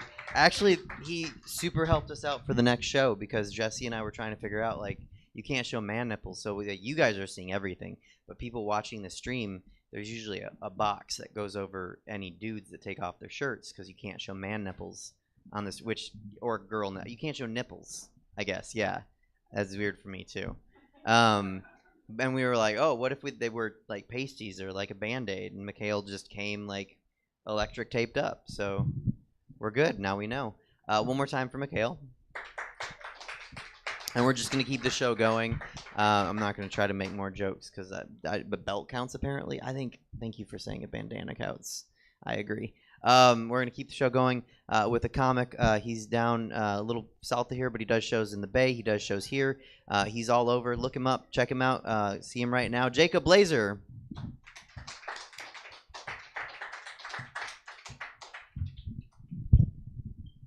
How we doing, Stab? You guys sound tired now, right? Right. This is exhausting. I know. I'm getting older, guys. I'm getting older. Hit me last week. I was watching this Victoria's Secret commercial. Teenage girls jumping on the bed in lingerie. They're having a pillow fight. Feathers everywhere. I know I'm getting old because my first thought is, what a fucking mess. Right? All I see is a shitty sleepover. Yeah, I'm getting older. I have 2 adult children, and something happened when they became adults. They started getting mean. Yeah. They like to make fun of me in the way I look. You know, they like to roast me. I guess I give them a lot to work with, but started out mild. One day my son was like, Dad, you look like room temperature Steve Austin. Kind of funny, you know? She thought it was pretty funny. And then my daughter, she chimes in. She's like, no, Dad, you look like if a street gang had an accountant. I'm just like, all right, cool. And my son's like, no, Dad, you look like if the Mythbusters had a kid together. I'm like, how does that even work? Myth busted, you know? And I'm like, you look like you're about to be some homeless kids. That's what I think, you know? I don't know. I'm getting older. It's hard to date when you get older. Dating's weird anyway, right? It's fucking weird. I was always jealous of the animal kingdom, you know? Because they have defined mating rituals. They know what they're supposed to do, you know? You got birds of paradise. They fucking like do a little dance, you know what I mean? And they fucking get laid. That's how it works. Deer, they smash antlers together till one wins. He gets laid. Hippopotamus, they're kind of weird. They roll around in their own piss and shit and then spin their tail as they fart. That's how hippopotamus get laid. Yeah, they're like the R. Kelly of the animal kingdom. Yeah. Yeah. But guys, we're all over the map. We don't have defined mating rituals, you know? You got one guy buying a nice car, cruising down the street, just trying to get laid.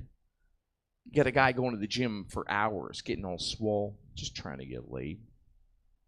You got a guy on stage telling jokes, just trying to get laid. Thanks. I think that qualifies. No, but I'll be honest with you. This is counterproductive when it comes to dating. Yeah.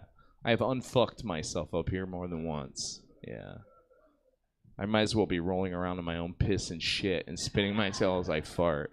Just as effective as stand-up comedy when it comes to dating. Yeah, no, I'm getting older. You know, I feel like I'm getting grumpier when I get older. Like, I feel like there's only 2 kinds of people in this world at this point. There's dog people and there's cat people. And I'm not talking about people that like dogs and people that like cats. I'm talking about people that act like dogs and people that act like cats, you know? We all know these dog people. They come in full of energy, like fucking they know everybody, extroverts. These people are huggers. Yeah. I'm more of a cat person, you know? Like to sit in the corner by myself. Yeah, I'm not big on small talk. I don't particularly like being touched. Yeah, I just want to sit in the corner and lick myself. Yeah, I'm a cat person, you know. No, but I don't really like being touched anymore. I don't know when it happened, but it just kind of happened, you know. And it's extended into my sex life. Yeah, like I lost interest, really. For a while, I thought I was asexual. Turns out I'm just sexual, you know? Like I could give a fuck, but I don't, you know? Just choose not to. I see myself like a retired football player, you know? Like, he watches the Sunday game. I like to watch porn, you know? Right? But neither one of us are suiting up and hitting the field, you know? I got a bad hammy, like old futon injury, you know? Yeah, I don't know. But like I said, I like to masturbate. Yeah, I'm pretty good at it. I've been doing it a while now. But it's changed, you know? We all have pocket porn these days at your fingertips. You got 5 minutes, you have an orgasm. I guess that, all right, I'll take it. The shirt off. That was supposed to be funny, guys. All right. Hey, my first article. It's all right. It's all right. It's all right. Yes, that's what I was looking for. That's what I was hoping for. That's what I came here for, people. This is awkward. Here, what I'll do is I'll put this here. I'll tell jokes and get undressed at the same time. We'll make it fun. All right. Like I said, I like to masturbate. Pretty good. I've been doing it a while. But it's changed. We all have pocket porn these days. Well, when I started masturbating, it was a catalog that came in for my mom, you know? J.C. Penney, Sears, Montgomery Ward's. Yeah. I remember one time I found this girl in a blue dress. Short skirt, low back. It was all lacy. I masturbated that blue dress for an entire summer. Yeah, I was obsessed with the blue dress. I had a crush on Monica Lewinsky. Fucking terrible. Yeah. And then the first week of school, I come home, and my mom is wearing the blue dress. Yes. I don't know why I continue to masturbate to that blue dress. But therapy's going well. You know what's going so well, in fact? I almost never wear that blue dress anymore. I'm working on me, you know? I don't know. Like I said, I'm getting older. Earlier Jill said she was polyamorous, and I get that. I dig that, you know what I mean? Because right now, in my mind, I don't believe in relationships anymore. I think they're unnatural. Just think about it. We all have that existential question. Why am I here? Why am I on planet Earth? There's a reason. We're here to fuck. We're here to procreate. We're here to reproduce like every other biological entity on this planet. And to be in a relationship suggests you're monogamous. That's denying the deepest, darkest instinct in your lizard brain. Like trying to fist fight a hurricane. All right. Inadvisable, by the way. But say you meet someone, say you catch feelings. It happens, you know. Eventually, over time, it fades. You know, it fades over time. Like, you guys ever heard of the 7-year itch? 7-year itch, kind of a thing. I know it sounds like something you should have told your doctor about a long time ago, but couples tend to struggle around the 7-year mark. It's common. Well, science tells us that every 7 years, every single cell in our body has been replaced by a brand new cell. So when your wife says, "You're not the man I married," you tell her, "You're goddamn right, I'm not the man you married. I'm a completely different person. So are you. And whose fucking kids are these?" Right? All right, before I get out of here, I'll tell you, I don't know, maybe this may explain why I'm like really into relationships. My last girlfriend, she cheated on me. Yeah, this crazy business comedy I'm in, she cheated on me with a goddamn ventriloquist. Right? I was cuckolded by a grown man that plays with dolls.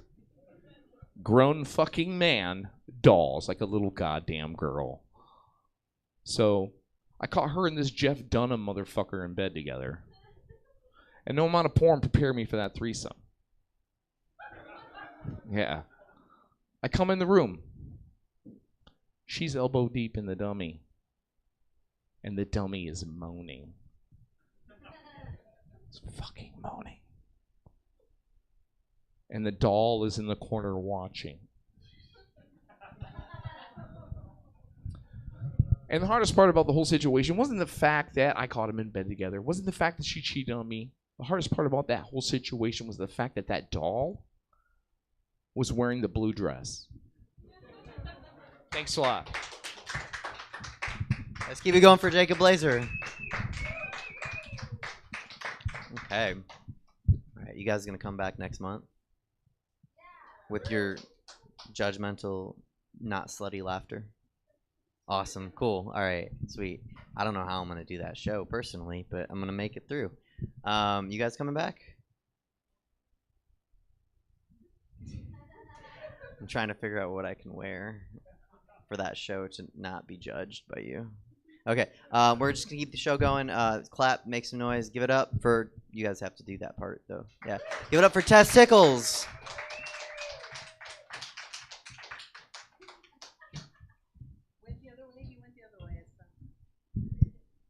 Hey everyone, how we doing tonight? Yeah? Bunch of pervs in the audience came to watch a strip show. I love it. My kind of peeps. So I am Tess Tickles. You're welcome. Yeah, okay, I'm gonna take that as a win. All right, so I recently turned 48 in July. Thank you, thank you. Things have changed in my life with this turning of an era. Right? Conversations, intimacy, dating, all of it. It's not for the faint of heart. Okay? Anyone else date during the pandemic? Little bit? Yeah? I'm still a little lightweight fucked up from it. Yeah. I went into it old school minded. You know, that one-on-one type shit. Came out of it new school minded. I'm all about that polyamory lifestyle now. 2, 3, maybe 4. We'll see where it goes, you know? They keep talking about gas prices not changing and recession and all these inflation prices, you know. I got to prepare, you know? So I've decided to open up my roster for Team Tess, taking applications. I brought them with me. Gentlemen, see me after the show. Yeah. But like I said, I was old school minded. I don't want none of that sister wife shit. Okay? New school minded. I want me some brother husbands. Okay? Yeah. 2, 3, maybe 4 men that are comfortable in sharing me and my bills. Right? There's plenty to go around. Okay? Plenty. But in this age, right? Another thing of my downfalls, I like chubby men. Okay? Got to be 2 something to do something. Right? Ton of fun. That's what I'm about, right?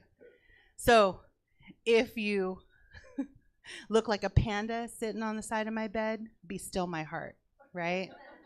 If you're doing that George Costanza pose on the couch when I come in the door, boom, you're getting some tonight, right? That's just my jam, all right? Mr. Incredible, you know, big body, lower body. That's my thing. Bullfrog, right? Let's get our bullfrog on, you know? That's what I'm about. But like I said, age-wise, liking big dudes, a lot of guys need some added enhancements in the bedroom these days, you know? Viagra ain't cutting it, all right? My dad always swore by the grocery store, the gas station shit, right? The horny goat weed, right? The white rhino, mix it. It's a good time. It's cheaper than Viagra for some of us that don't have insurance, just saying. Forget the blue pill, go for the gas station shit. But like I said, they need some added enhancements, right? Some of them need toys. Okay, I'm down for my D these days. I will come, bag of tricks and all right? Whatever it takes. If you need the midget, I'm also down, okay? As long as it's a dude, all right? Like I said, brother husbands, all right? Micro midget wrestling was in town the other day. I had ringside seats. I've got some roster space to fill, okay? Just saying. It happens, right? I hear tripod. I heard Eiffel Tower the other day. I want to know, okay? I have one pending, waiting for that W-2. Not all income is tangible, though, okay? I will take a picture of the crop or some Cash App or Venmo history, you know? Some things you just can't record these days, but I'm that girl, you know? We'll talk. But like I said, you know, my age, all that kind of stuff, I'm all about that clean sex, though, these days, right? If we're on that sushi date, I'm watching how close those fingers get to that wasabi, right? Or if they choose that hot powder on their popcorn at the movies, right? Or if they're going to town on those Takis on that Netflix and chill night, right? You're going to wash your hands 5 times, okay? And you're going to do hand sanitizer in front of me as proof of life before you touch my lady bits, okay? Because yo soy picante solo. I do not need any added condiments, take that shit somewhere else, okay, with your spicy fingers. No. Hey, it just happens, right? But dating for me these days is like shopping at Goodwill. I'm looking for that less damaged item that doesn't smell like pee. But I'm willing to invest, okay? OxyClean and Fabuloso get a lot of shit out these days, okay? It might just be worth my investment. I was walking into happy hour the other day. I was following this hot jogger guy, or at least I thought. Turns out he was a fucking tweaker. I look at him like, man, I'll take you home, wash you up, and pray. I might be on my knees every day, but hey, we will pray. OxyClean and Fabuloso, like I said. Clean them up. But anyways, I don't know if I've gotten to that part, but we'll just go ahead and take one shoe off. But I think everybody's been kind of chuckling. So what else? Anyone else struggle with their inner cochina? It's not just me. That's an inner Mexican hoe. It translates to many nationalities. Are we there yet? We're there. Okay, great. Over the years, I've had to talk her off the ledge. Okay, put her in timeout. Like, what the fuck? You're lucky we didn't catch nothing, you know, kind of a situation. Giving her high fives, like, woo, that was a good time. Let's hope he calls, you know, kind of a thing. But this one time, I had a defender. So I'm in a bar, talking to my girlfriend, talking about one of my intimacy issues that I'm having with my boyfriend, right? She's like, Tess, what's wrong with you? You're not the dick whisperer. I said, Mama didn't raise no quitter, man. I will try anything to get down for my D these days. Just saying. Nope, nobody liked that one. Okay. All right. So in walks Warren. She brings him up to speed. She likes to get that male perspective, if you will, right? She goes, what do you think her problem is, Warren? He goes, well, you just don't know what you're doing, little mama. The inner cochina in me, her head spun around like the exorcist. She turned to me and said, he doesn't fucking know us. I looked at Warren. I said, Warren, I've been sucking dick since the 88 Olympics. I still hold motherfucking records. They've been asking for this pretty little mouth to come out of retirement since the 90s. I'm a throat goat. I'm a dick devourer, a sword swallower, a fellatio freak. I'm a gulping goddess. I'm the master of the motherfucking pink karaoke machine. I'm a sack sucker, a gooch goblin. I'm a chorizo chomper. I'm a cabeza cabrona. It's okay, guys. I'm a headaholic. I'm in therapy. It's all good. So I look at Warren. I said, Warren, I've done my research and development, and I have my Yelp reviews to prove that this little mama knows what she's doing.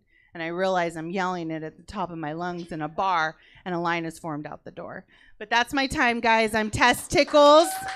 Find me on Instagram at followmyfunny. I didn't bust it out, but I also had a guy thing to show you guys if I had to go down to it. So thank you, guys. Guys, keep it going for Tess Tickles.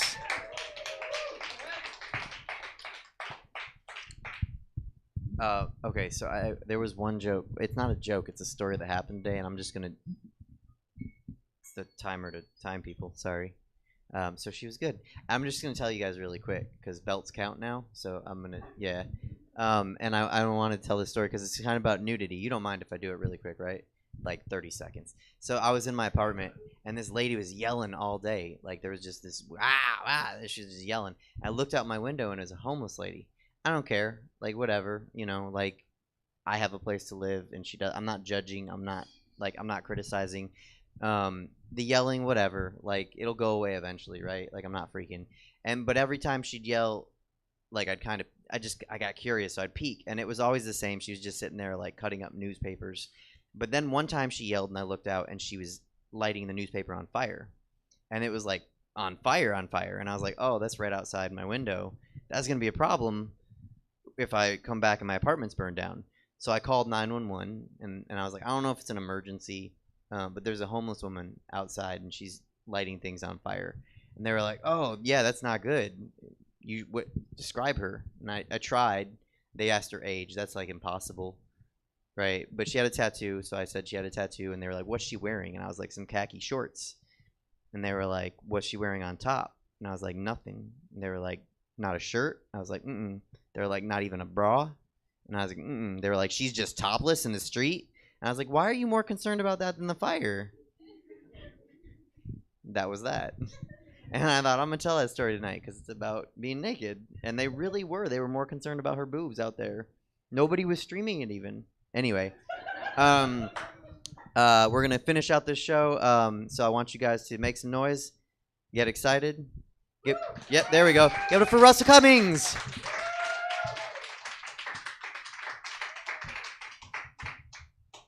I love the lag every time he tells you guys to make some noise, right? Like public school's finest, right? We're in this motherfucker. All right. I didn't want to perform with this on, you know what I'm saying? There hasn't been enough stripping in this motherfucker, okay? So let's just take some shit off. This is false advertisement. Like when some black girls be like, I woke up like this. It's false advertisement. We know you didn't fucking wake up like that. God damn it. But I like this. You guys are fucking freaky, right? Like, oh shit. Like, that's too much power. Like, if you don't laugh after take my fucking clothes off, that's some freaky shit. Like, we need to start a fucking email list. You know what I'm saying? Because we could set up an orgy. This is a good orgy crowd. Or fuck that. We could just do it like, how much? This is the last show, right? We just close the fucking blinds, baby. Because you guys came here to control how much clothes I have on. You don't even fucking know me. Especially you. Especially you. I'm going to fucking make you laugh. I don't care. I'll strip for you if that's what you need, girl. But you're also going to laugh, okay? We could do both. I'm freaky. I'm like her. We could do both. Okay? And I'm extra calm. I'm not even doing my bits. Fuck that. We're just going to do like a summary of what you guys just heard, okay? Because she is right. Some of you have been kind of slutty. You have been kind of nice. Maybe it's like, I don't even want to fucking see him strip. I don't know what you guys are thinking. But some of your some of your laughs are fucking petty as fuck. Okay?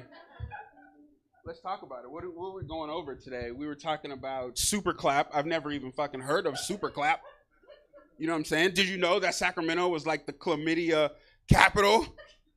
Like, I didn't make that shit up. Google it. It was the chlamydia capital. It's like the way y'all spread chlamydia. I thought you were going to have monkeypox in no time. Like, I thought everybody was going to be polka dot. But it didn't work out like that.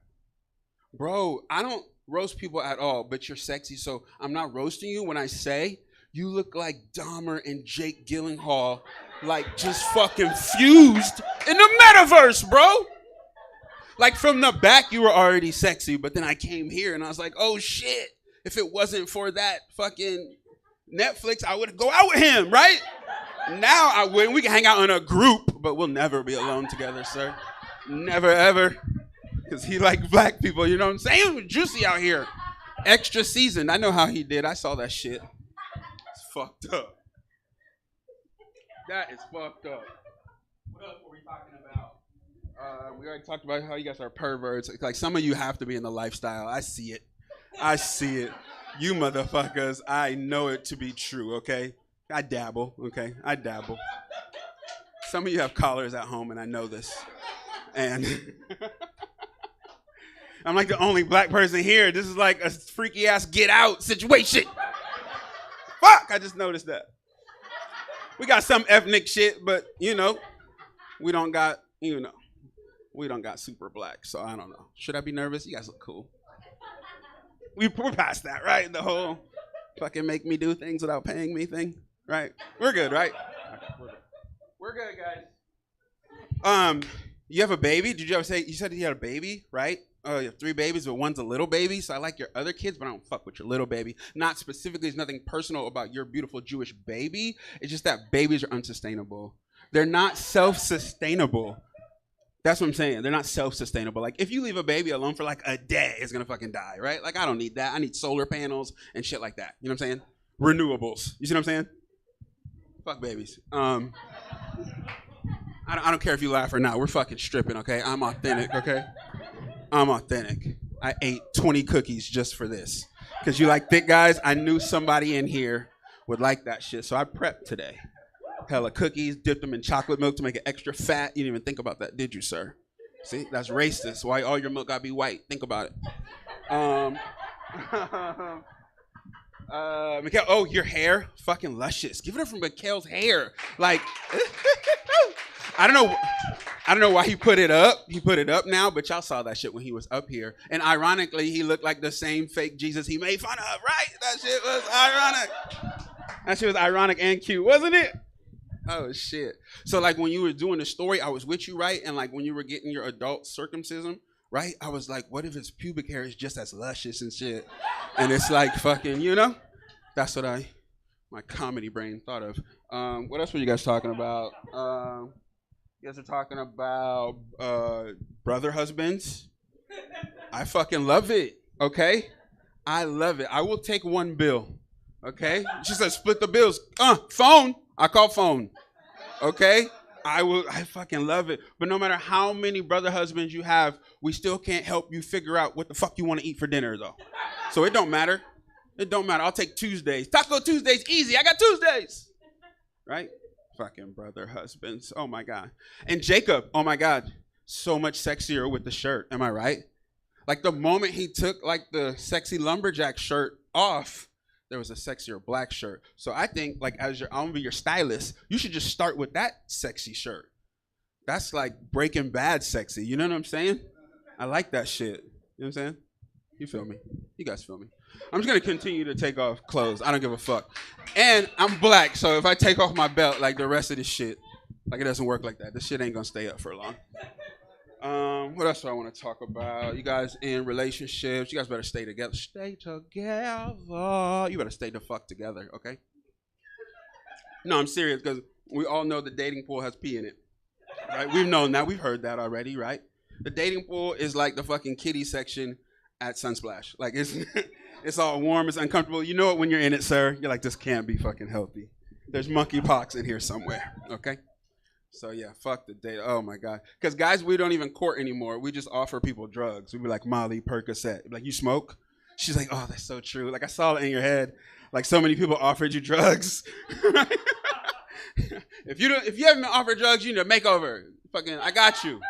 Because they will offer you fucking drugs, Molly, Percocet. And some of y'all take them. Y'all be like, okay, Zaddy. Right? Y'all fucking take them. Don't lie. Back in my day, we had to fucking work to get a date, okay? We couldn't just fucking offer you drugs. We had to work. We had to dance and shit. We had to do this shit in the 90s. We had to fucking do.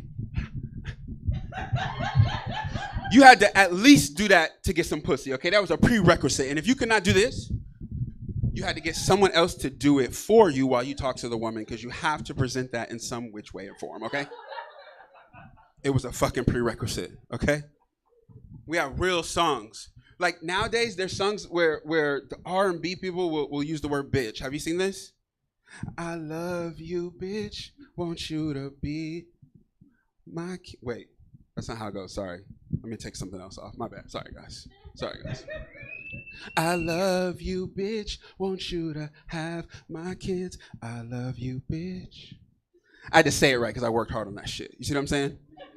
And this is the fucking R&B guys putting bitch in a fucking R&B song. Then they'll do some Chris Brown movement and everyone forgives them. Shit's not cool. But think about real music. Think about real fucking music putting bitch in a love song. Like the Temptations.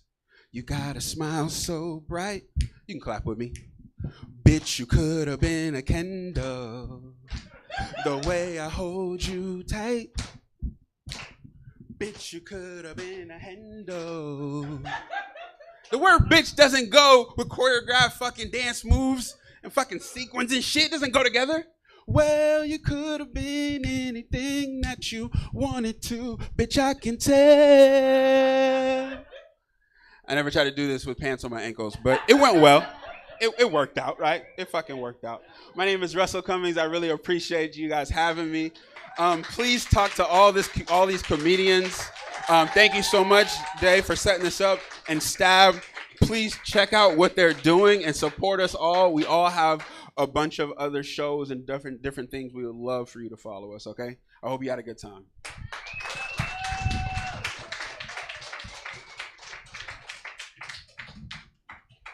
Guys, keep it going for Russell Cummings. That was the show. That's it. Thank you for being here for Strip Comedy. I'm going to plug my shit because I'm here last. So, yeah, we're doing this again on October 29th. You can get tickets soon. I think the link should be up soon. You can just get them and just make plans to come. Probably everyone will start in a costume. It's going to be weird. Yeah. All right, cool. Bye.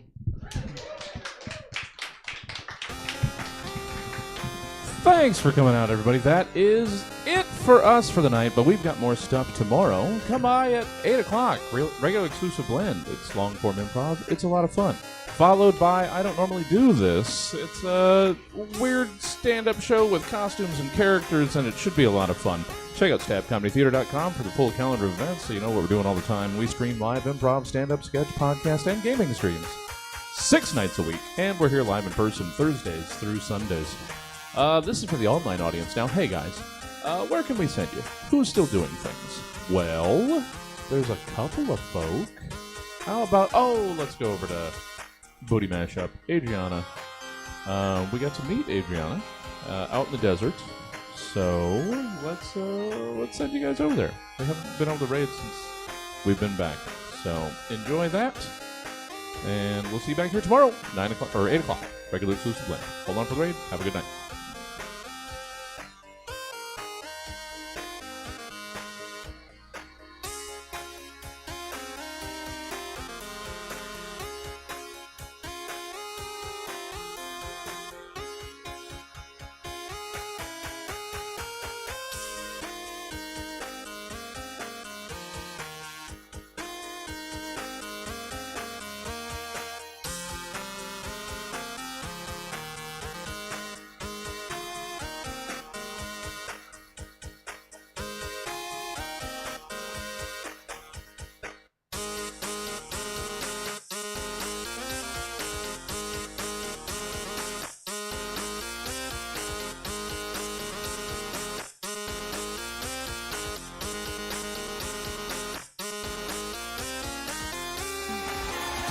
You kind of missed perhaps all the comedy bits. But there will be a little bit more. I might be rolling around on a dolly cart in my nearly empty apartment. Anyway, welcome. We're playing mashups, hanging out on a Friday night while